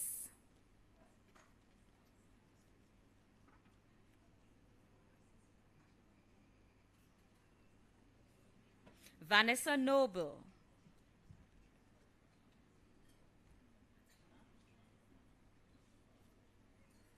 In absentia. Hamroy Roberts.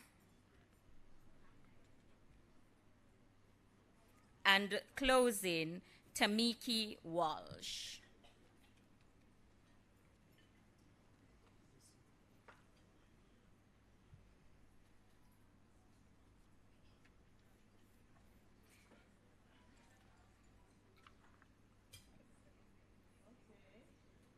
This one is special, ladies and gentlemen, extra special. The others are very, very, very special, you know. Thank you so much. Ladies and gentlemen, your hands together for the Trenchtown graduates and Mr. Robin Rock. We now invite Ms. Sharon Derlew, and she will be presenting. She's our community liaison officer for the parish of Westmoreland, and she will be presenting to those graduates. First up, we have Joanna Cole McDaniel.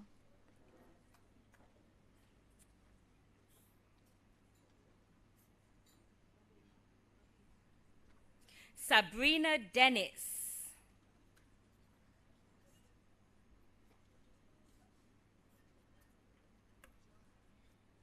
In absentia. Joan Grant.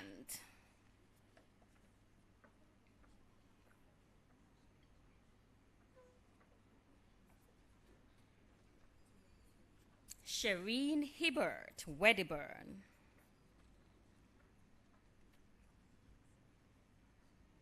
followed by Kamala Jackson Salter.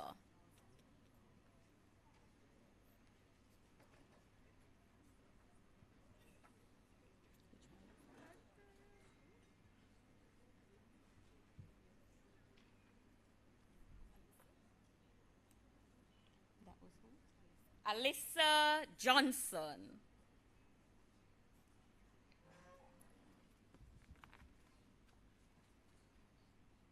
Andrea Patterson. In absentia, we'll have Janine Patterson collecting on her behalf. Along with hers too. Janine Patterson. Yes.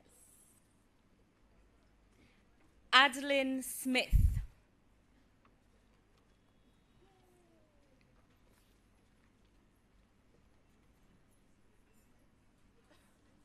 And closing Westmoreland, ladies and gentlemen, Neville Wilson. A round of applause for the graduates of Westmoreland. So for our staff members, we had some staff who would have been trained in restorative as facilitators. Miss Evans, you want to take that one? She is here. Good, wonderful. Yes, our trainer, Mrs. Simone Mitchell da Costas. She is the Restorative Justice Officer for the parish of St. Elizabeth. So we'll start up with Cheryl Bebington.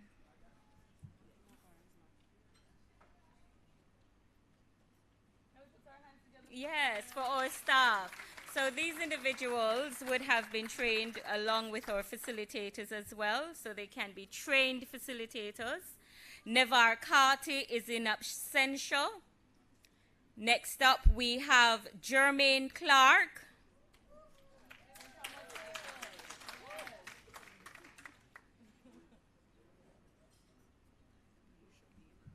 Khadijah Daly in absentia. Walter Dunbar in absentia. Sophia Ellis.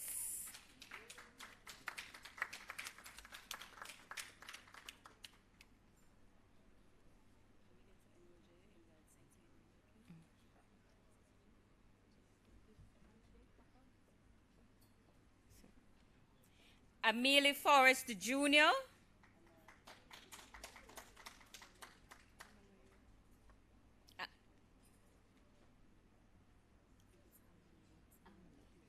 Oh, it's the French pronunciation. It's Amelie, is it? Yes, right. Oui, oui. O'Neill Graham.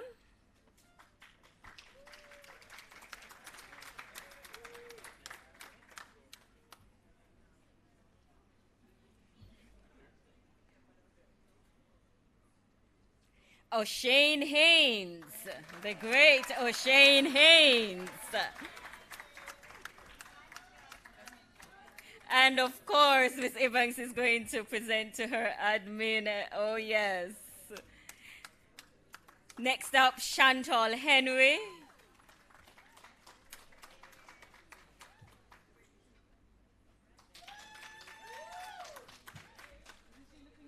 Yes, Miss Popularity, I can hear. Kamar Kennedy.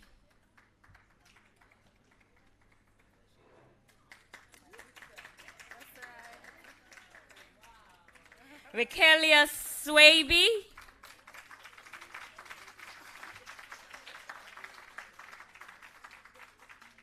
Caron Thomas.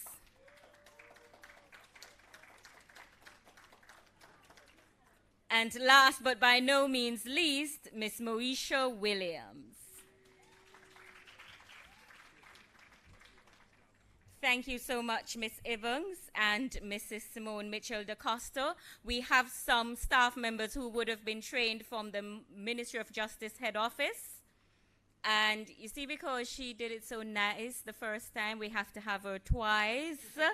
Madam CTD, yes. And so our MOJ head office staff who have been trained, Juliet Dougherty. Old age, I tell you, man. Yes. Patricia Lindsay.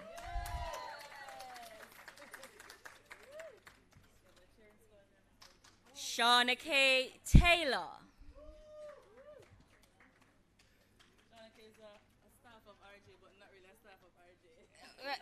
You see, in RJ we keep adopting people, you see, and everybody wants to be there too. And do we have Ulrike Thomas? He is. Oh, okay, and so Shauna K is collecting on his behalf. Wonderful. A round of applause, ladies and gentlemen, for our MOJ staff. We thank you so much, and that concludes our presentation of certificates for graduates. Ladies and gentlemen, please stand and give your hand around, give yourselves and our facilitators a round of applause. Well done, well done, well done. Thank you so much. You may be seated. Now, after everything, after you have been encouraged, after you have been trained, of course, you want to be charged up, extra charged up. The minister and everybody else who would have come before would have given you that kind of pep talk and encouragement. And so our charge comes to us from Miss Kayla Sewell Mills, JP, our Chief Technical Director Acting. I'll tell you a little bit about Miss Mills. Miss Kayla Sewell Mills is a public sector management specialist with over 30 years experience in the Jamaican public service, including more than 20 years at the senior management level and over 10 years of experience in project management.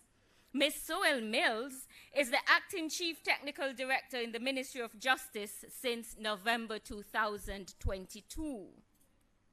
Ms. Sewell Mills has worked with the then Ministry of Labor and Welfare, as well as the Ministry of Health, the Office of the Governor General, and the Office of the Cabinet Secretary, providing high-level policy and technical support. Additionally, she has served as a member of the National Contracts Commission from 2013 to 2019 and has served as a Justice of the Peace for Kingston since 2005. A past student of the Immaculate Conception High School, she continues to gain inspiration from the motto of her alma mater, and coincidentally, it has been the motto of my alma mater too, Ad Astra Per Aspera, which translates to the stars through difficulties. Ladies and gentlemen, your hands together for Miss Kayla Sewell Mills, JP.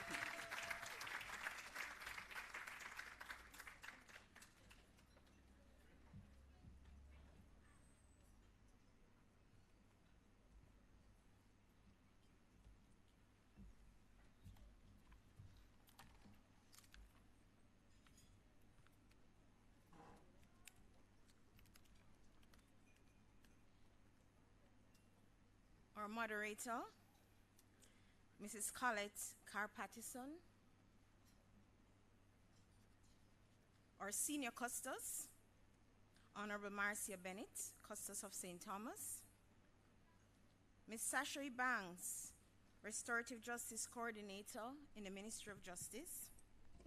Thank you. Mr. Royden Hall and other Restorative Justice trainers, MOJ staff members, colleagues, graduates, other distinguished guests, persons joining us virtually. Good afternoon. It's good to be here. It is. I am happy. I'm sure the minister and the permanent secretary are also happy because we are taking the message as we have been instructed to the nook and cranny of Jamaica.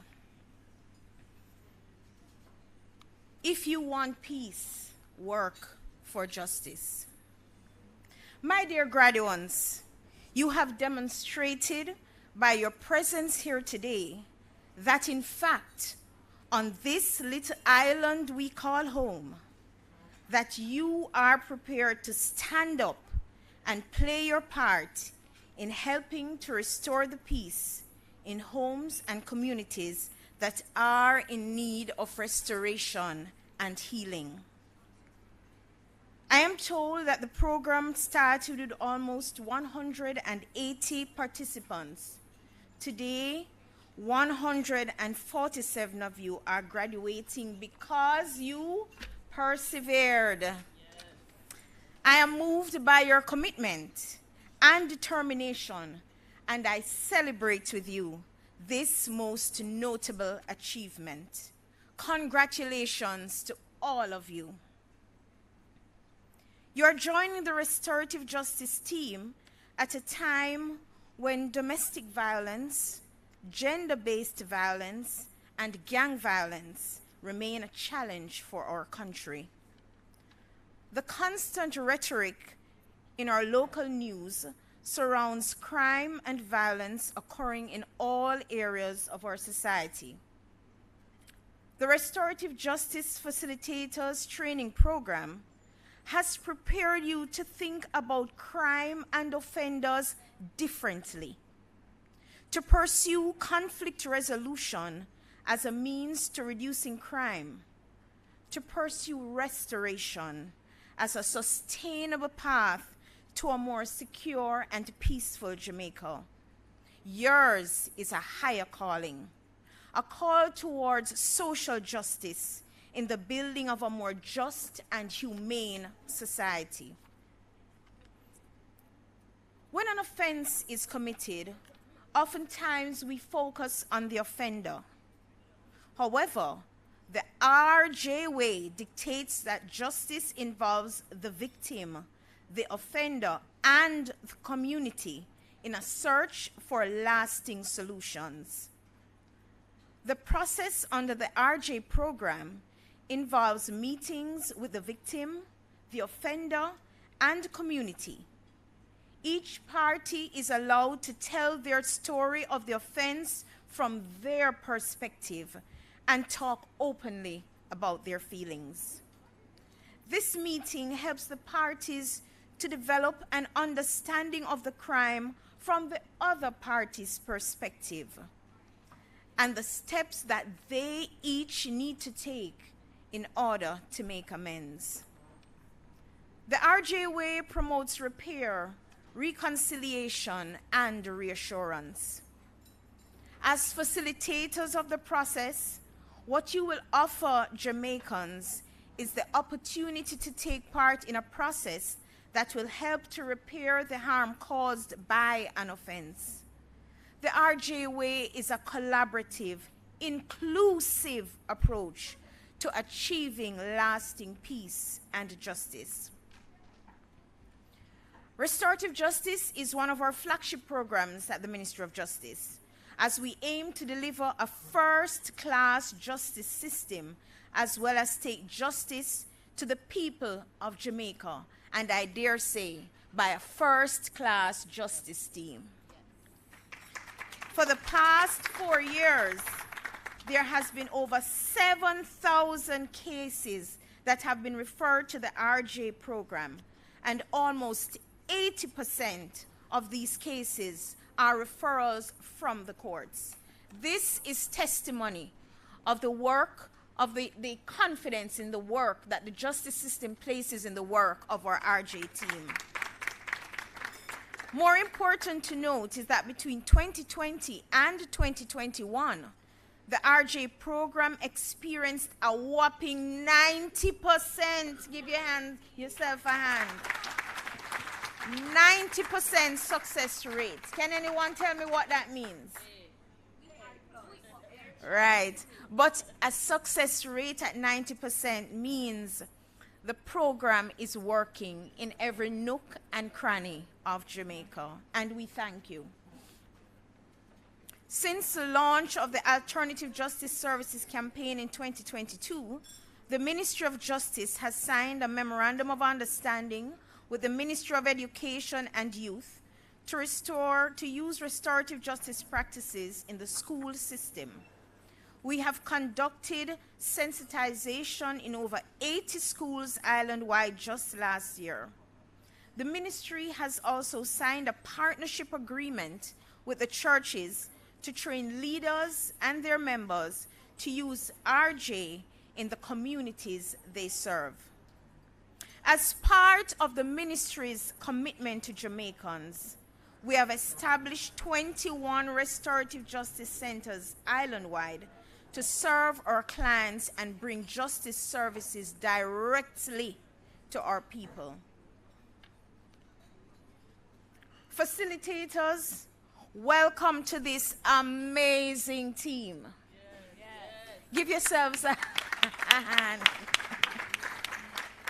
You are joining at a time when the ministry will be ramping up its outreach program in schools and churches in response to the call from our minister to take the message far and wide.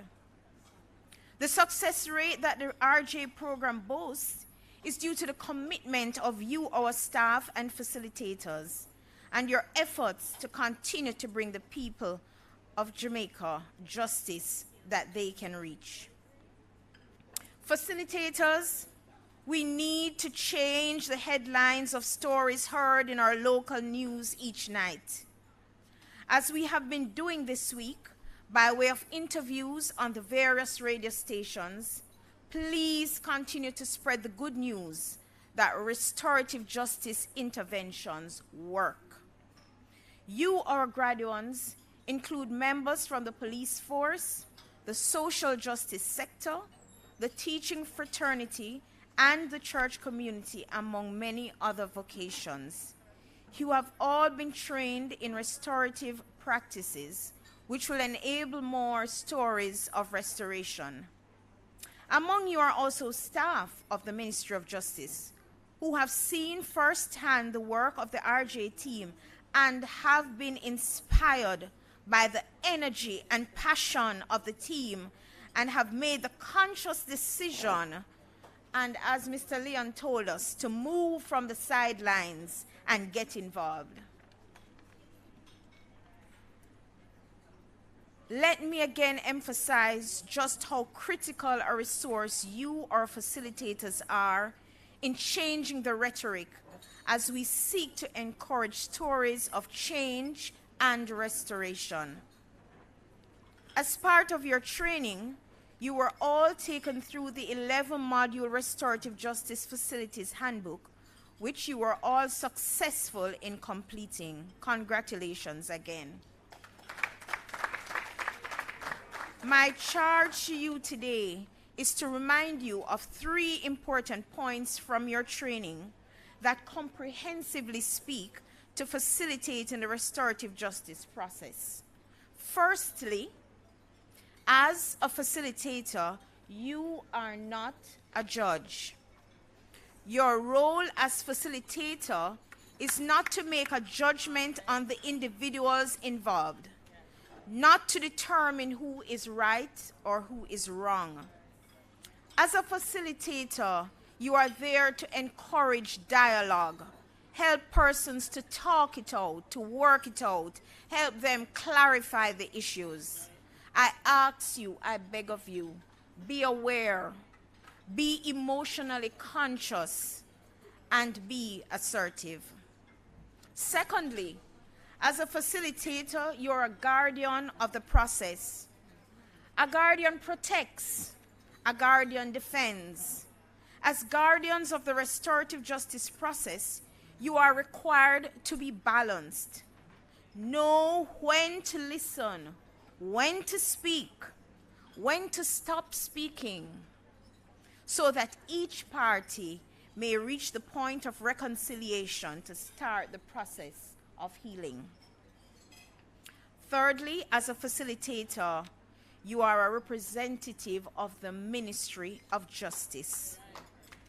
As facilitators, our expectation is that you will contribute to maintaining the high standard that has been set by your predecessors and your colleagues. Please remain steadfast, remain committed, never lose sight of the impact and change this program has made and will make in the lives of those we serve. The core values of the Ministry of Justice include service, integrity, and respect. I wish to repeat that. The core values of the Ministry of Justice include service, integrity, and respect. Let us, in our daily walk, embody these values. Be the change in your homes and your communities, and spread the message of forgiveness and restoration. We have a duty to support our leaders in making Jamaica the place of choice to live, work, raise families, and do business. Our Jamaica. At the opening of the Denham Town Restorative Justice Center in 2017, the Prime Minister shared an illustration to demonstrate the importance of the program. He stated, "I am your neighbor. We live together. We have always gotten along. But one day, your garbage turns over and some of it goes over your yard onto my yard. And as my neighbor, you get vexed and take up the garbage, then throw it on my veranda. What happens? A big argument then starts. Knives are drawn. Somebody gets stabbed." Restorative justice provides a structured way to help these neighbors, help these parties to reason it out, talk it out, and get to a point of resolution. Those of us who have had the opportunity to visit the RJ's offices have been left inspired. Ms. Sasha Ibanks, we thank you. We owe you a debt of gratitude. Your zeal, your passion for the work you do is truly remarkable. I commend you and your team for developing and delivering this facilitators training program. Graduates, as I close, I urge you, act justly, love mercy, but most importantly, as you interact with your fellow men, walk and talk humbly. Things will not be easy, but with faith and hope, all things are possible. Seek the counsel of your seniors when needed, and remember, you are not alone. Restorative justice, justice that heals. Ladies and gentlemen, thank you.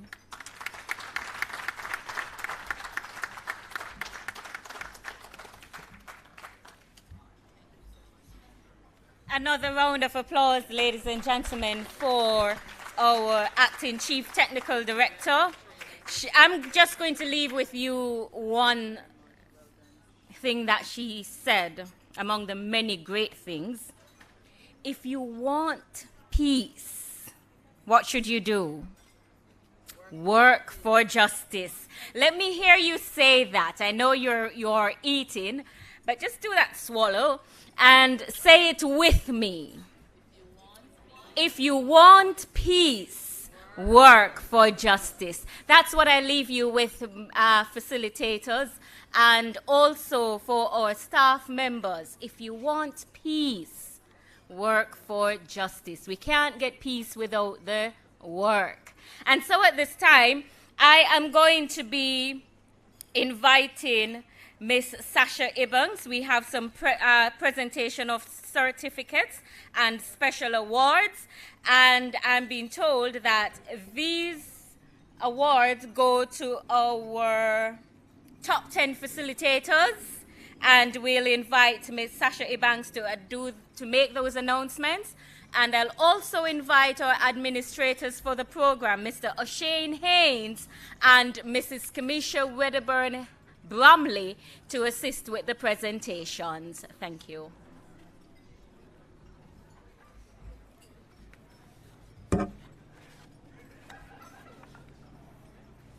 Now, I know that I'm in a dangerous position because I'm vying for your attention at a time when your scrumptious meal is being served to you.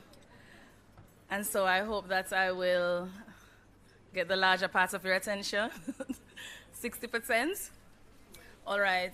I must have confessed that this year we had an extraordinarily high crop of facilitators. Put your hands together for yourselves. The scores were high.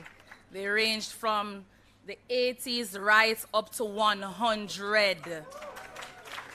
No, man, I think you deserve a better hand than that. So it means that although you were online and you were dropping off and coming back on, you were learning something.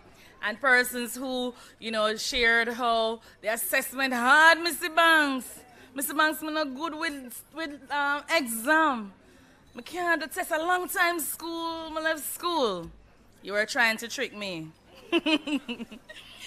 All right, so these are the top 10 students. They scored the highest in their assessment.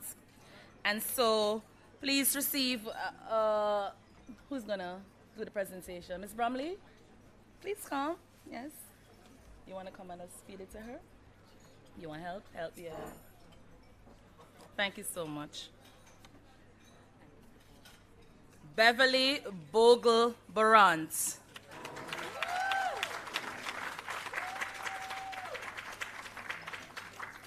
Beverly was our top student, actually. Yes.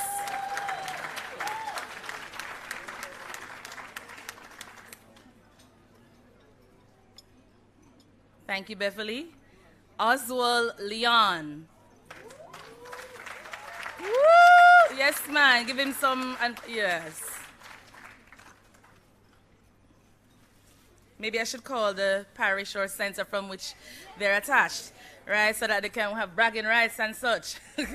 All right, so Beverly was from St. Thomas and Oswald from yes, and Oswald from St. Andrew. And then yes, where's the center? Yes. All right, Sophia Laidlaw, May Penn Restorative Justice Center. Sophia, make your way. Then we have Charmaine Lindsay, Greenwich Town. Sophia, you're not sharing? Yes, Sophia Laidlaw, not here? Oh. Charmaine, I'm sorry, Charmaine. Charmaine isn't here. Come and receive it for her, please. Charmaine Lindsay, let's affirm her. She did well. Greenwich Town Restorative Justice Center. Then we have Swan Hibbert, May Penn.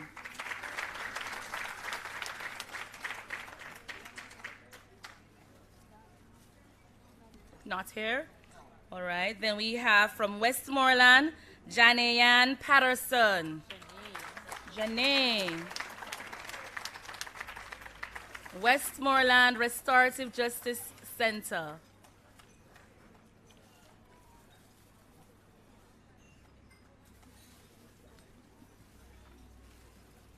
Keep the applause going for Donna Anderson, Hanover. Donna.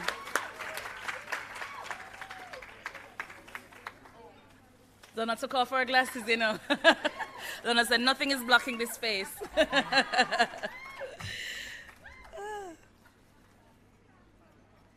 And I don't know what is wrong with May Penn, but we have Sonia Thomas, May Penn.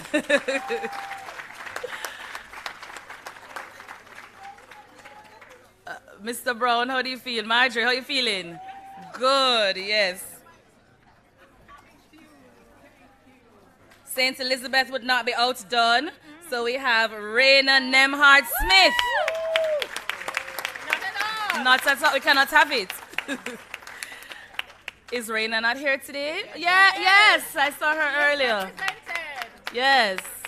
Keep the applause going for Raina. And West Kingston would not be outdone, so we have Obut Ite Tivoli Gardens RJ Center.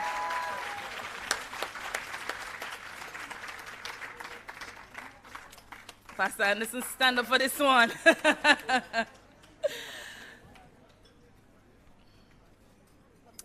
Thank you very much, ladies and gentlemen. I now invite Mr. Haynes to come to the podium as we make and we announce some awards for our staff. Ladies and gentlemen, we, as CTD said, we have some very diligent and hard-working team members. We're recognizing 13 centers today, or 13 categories of staff today. However, the entire RJ unit really should receive an award or a plaque today. And if you're listening online, we acknowledge the work you're doing in your parishes, all 20 locations. What we're doing in Jamaica, the transformation, we're bringing the paradigm shift, the culture change. It's all because of the work that you're doing in the 20 locations. And we raise our hats to you, and we give the Lord thanks for you. And Jamaica is great because you are doing a good job. Can we put our hands together for each staff member? Mr. Haynes, would you take? So Mr. Banks said it perfectly. Firstly, we'll be recognizing the center that completed the most conferences in 2022. And I would love for you to help me in welcoming and putting your hands together for the Tivoli Gardens Restorative Justice Center. And they are being represented by, CLO, Mr. Raymond Anderson. Come on, put your hands together for him and for the center. And that is for Kingston and St. Andrew. Next, we'll move on to the center that completed the most conferences in rural parishes. And that goes to the Mapen Restorative Justice Center. And that's the RGO, Mr. Noel Brown.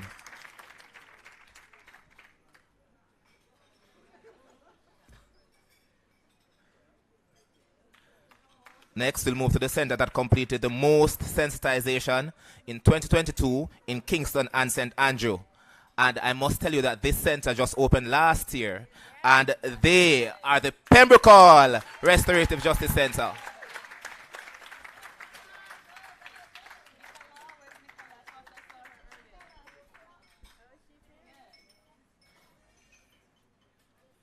And this is Mrs. Kamar Kennedy, the RJO for the center. And this is Ms. Nikela Harris, the CLO for the center.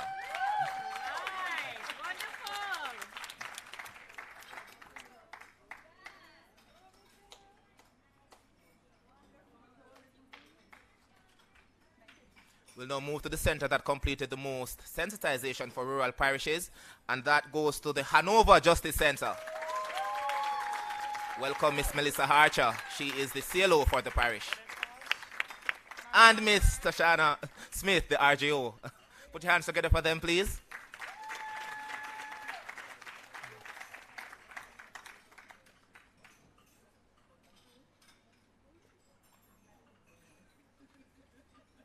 We'll now move to the center in Kingston and St. Andrew that achieved the most agreements for 2022.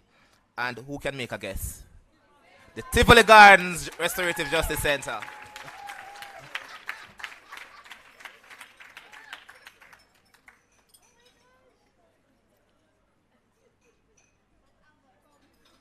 Welcome Mrs. Ava Williams Nunes, the acting RJO for the center.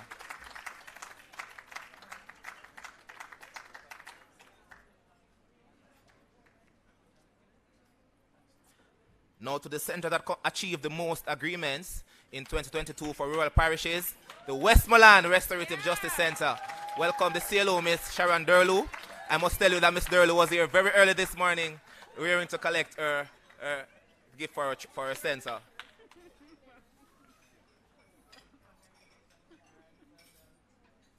Now we'll move to the center in Kingston and St. Andrew that was most improved.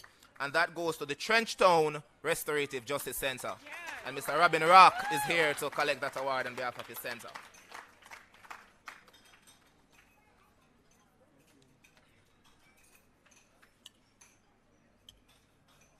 And again, the center in the rural parishes that was most improved goes to the Hanover Justice Center. Sure you may. I only have one facilitator active down there, so trust me.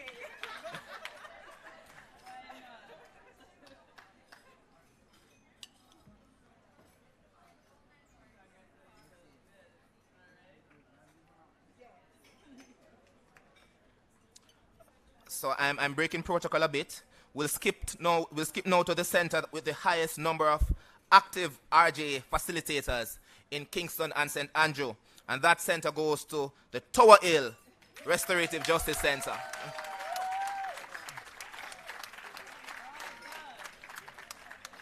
And that is Mr. Hall, the RGO. And likely the center in the rural parishes that has the highest number of restorative justice facilitators. Who want to make a guess? The Maypen Restorative Justice Center. And this is Miss Marjorie Henry.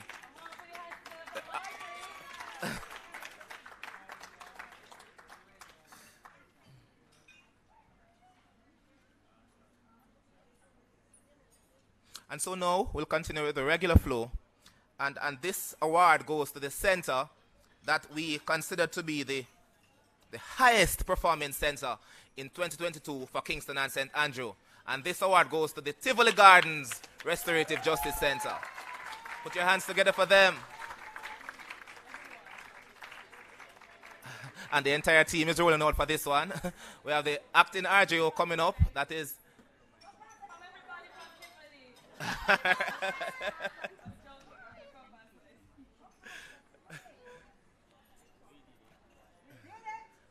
Another round of applause, please, for the Tivoli Gardens Restorative Justice Center.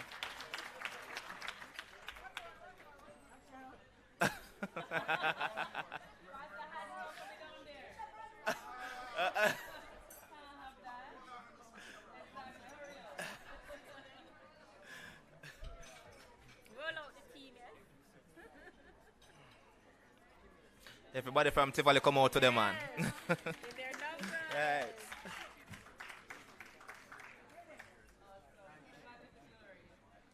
And now to the highest performing center in the rural parishes. And it goes to the Maypen Restorative Justice Center. Come on, everybody from Maypen come out to know.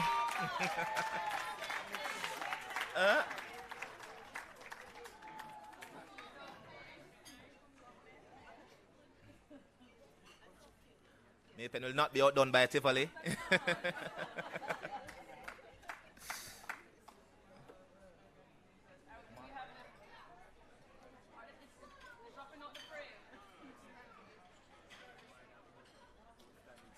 No more, see what they ready.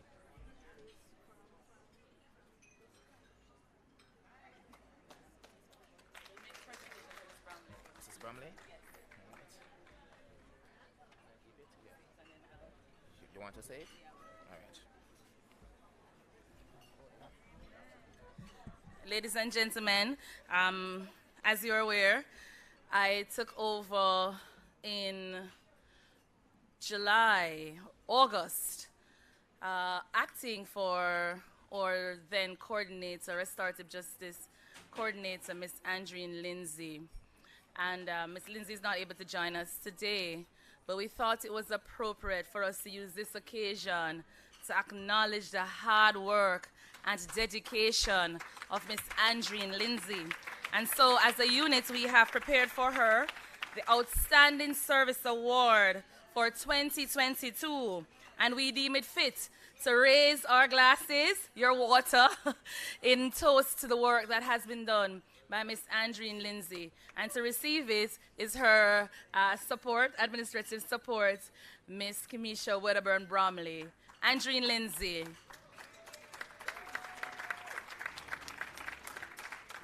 Thank you, Miss Bromley. That concludes it, right? Okay.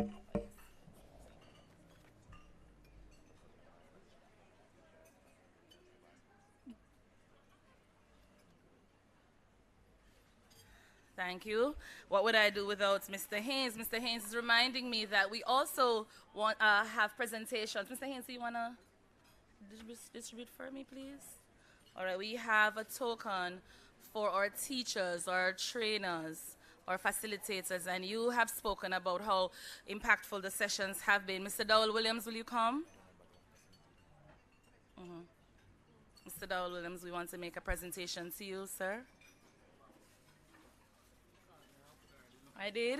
I stood between you and your salad. Your phone. Put your hands together for Dowell Williams. Facilitating the restorative justice process. And then Ms. Jonah Lee Robertson, case management. I better hand on that, please, for Mrs. Robertson.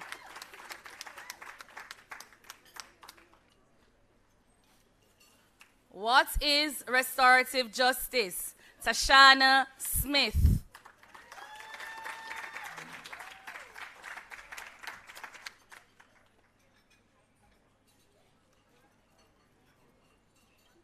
Go down some more.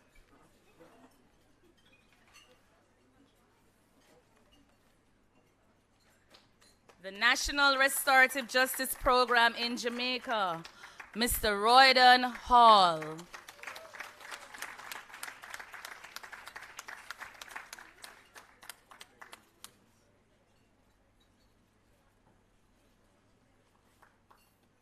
How can we forget psychosocial support and clientele diversity? Simone Mitchell DaCosta. Here she is, ladies and gentlemen. You saw her online.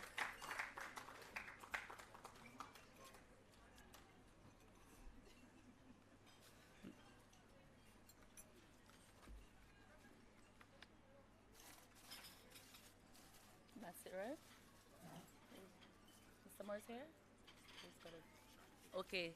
I'm advised that team member Shauna K. Taylor will be receiving the award for Mr.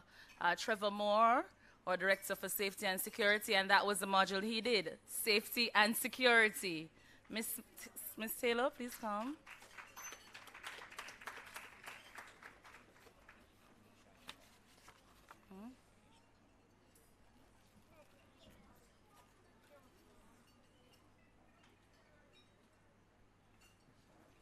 We want to invite Miss Kimisha Wedderburn Bromley. Earlier she collected on behalf of Miss Lindsay. Now we want to give her own acknowledgement for the administrative support she provided to the program herself and Mrs. Ava Williams Nunes. Please come, Mrs. Kimisha Wedderburn Bromley. Could you put your hands together for Mrs. Bromley, please?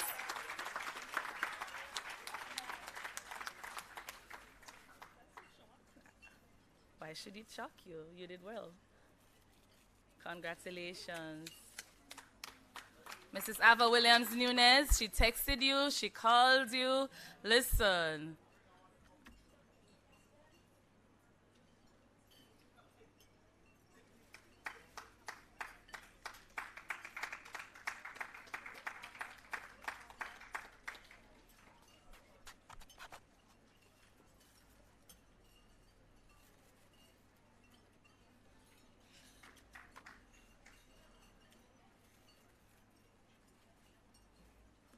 We will move the votes of thanks at a later stage today. However, I want to seize this opportunity whilst I'm at the podium to acknowledge our Chief Technical Director, Ms. Kayla Sewell Mills. Since Miss Mills has joined the ministry, she has been nothing but supportive of the Restorative Justice Program. The entire RJ week would not have been the success it has been if it were not for Mrs. Sewell Mills. And so, Mrs. Sewell Mills, we want to take this opportunity to make a presentation to you. I'm going to ask Pat to make the presentation. We're going to take the photograph? No, man, come give it to her, man. She's a gem. As late as we are up, Miss Sewell Mills is there with us, organizing our supper. Put your hands together for her. Thank you so much, CTD.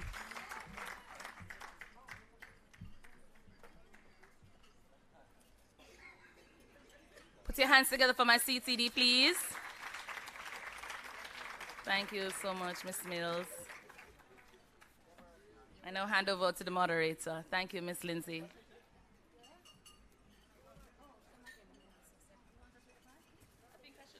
I'm going to take the opportunity to come down in the picture. Hold on.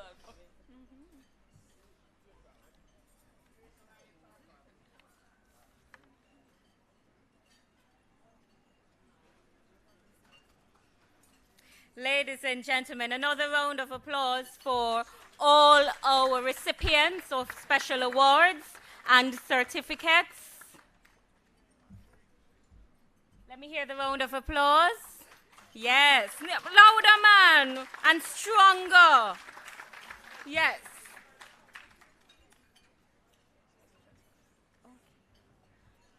So, closing remarks. Okay. Please bear with me. I made one error and I wish to correct it.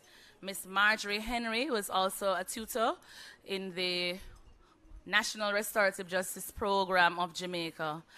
Please forgive me, Marjorie. It's a good thing we're friends, or I don't know what would happen. And you're restorative. Awesome. Put your hands together for Miss Henry. Thank you. Mr. Haynes, have I done anything else wrong? Okay, I'm good.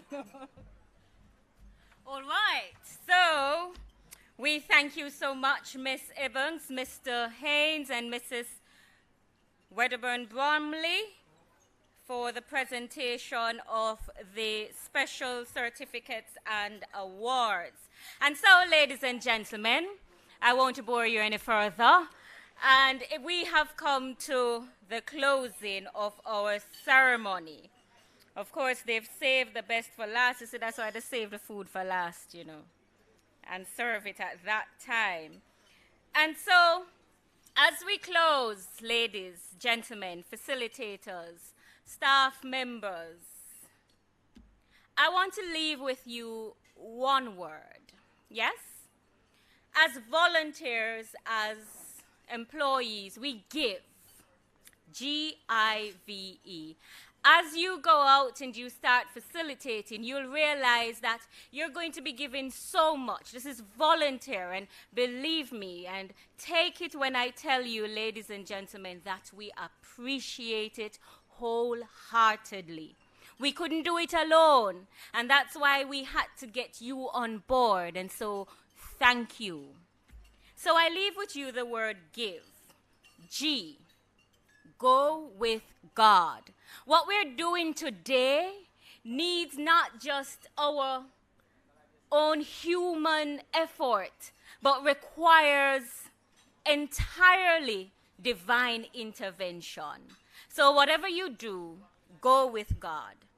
Immerse immerse yourself into the RJ process. Bring your own uniqueness. We have a bank of a wealth of knowledge and experiences, so immerse yourself in the process. V, I spoke about it earlier, and I actually got this one from my RJ officer, and it stuck with me since. Be the other voice in the room. You're not a judge, as CTD says earlier, but you're the other voice. You're the voice of restoration. So when everybody is raging, you're that soft, still voice that's going to bring about the balance. E, and this is critical. So as you give, you have got to exercise self-care. Take care of number one. If you don't recharge, if you don't take care of yourself, you'd not be quite effective in giving, don't? Yes. So, ladies and gentlemen, as you give of your time, remember, go with God, immerse yourself, be the other voice, and exercise self-care. Ladies and gentlemen, it has been my absolute pleasure, double measure, and if you've enjoyed it just half as much as I did, then you would have enjoyed it immensely. Thanks for being there with me, sticking through with me your Master of Ceremony, Colette Kerr-Patterson. At this time, we will keep your applauses going, but just know for Amelie, did I get it right this time? Yes, Amelie Forrest Jr., who will move the vote of thanks. Have yourselves a wonderful afternoon.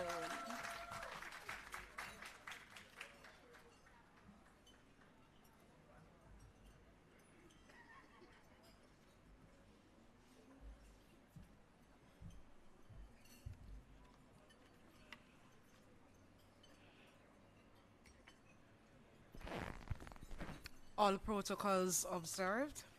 Pleasant afternoon to everyone. It is indeed a privilege to be able to express the vote of thanks today. First, I want to say thank you to our first person who welcomed the presence of our Lord in our midst, Mr. Royton McLaren. Thank you for leading us warmly into that time of inspiration. To our Restorative Justice Coordinator, acting, Ms. Sasha Ibanks, for a warm welcome in this space. We thank you. The message that was shared with us by our minister, we absolutely are grateful on behalf of all the graduates here. I'm sure that we took a message from his message to go out and to do the work. What a wonderful rendition of the song, We Are the World. Thank you so much, Mrs. Smith. To our valedictorian, Mrs. Bogle Barrant, who represented my parish well. Yes. And so wonderfully captured the story for all of us. I'm sure that we can agree that the story captured and shared today, we are all able to relate. The testimonial also that came, Oswald Leon, thank you. Yes, you, like many of the rest of us, were reserved, but today you came out and you were a voice for us who were also reserved, and today we share in that testimony that we will continue to be a voice.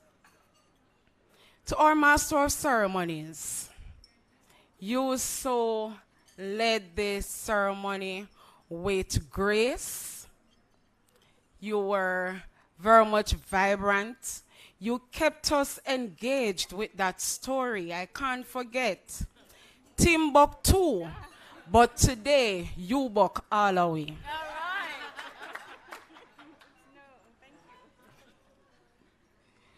We want peace. And so as we were charged today by Ms.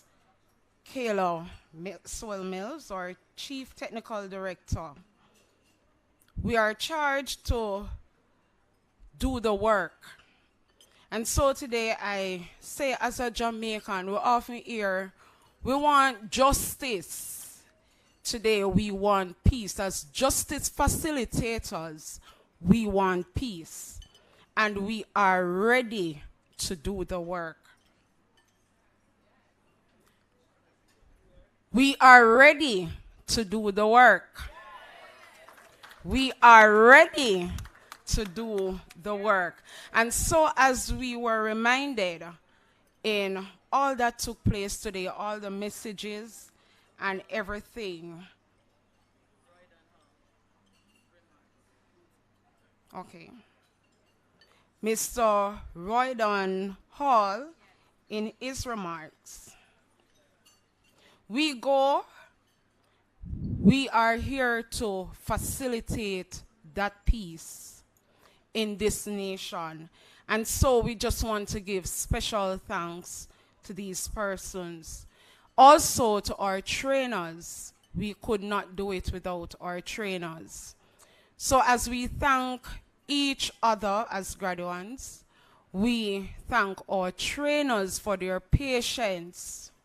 You know, while we're online and probably not hearing so well, you're given the opportunity to explain what it is you're saying, their patience. We want to thank all our trainers. And in our Master of Ceremonies closing remarks, as she also charged us to go and to give, go with God, immerse ourselves, to be that voice, and to exercise self-care.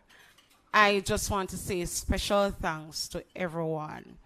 Now, thank you, graduates, for sticking it through with me in this process. And today we are all ready.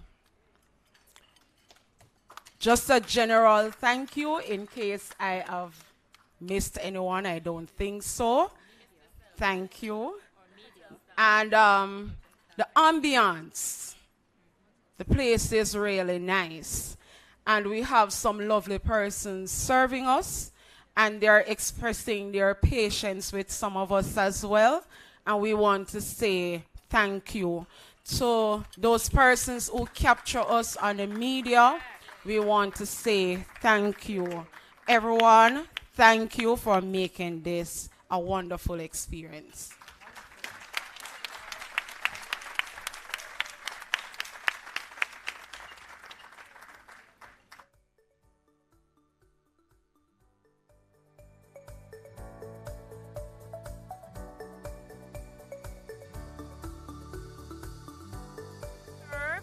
We just ask that you enjoy the lovely music in the background brought to us by our amazing media team, and enjoy your meal.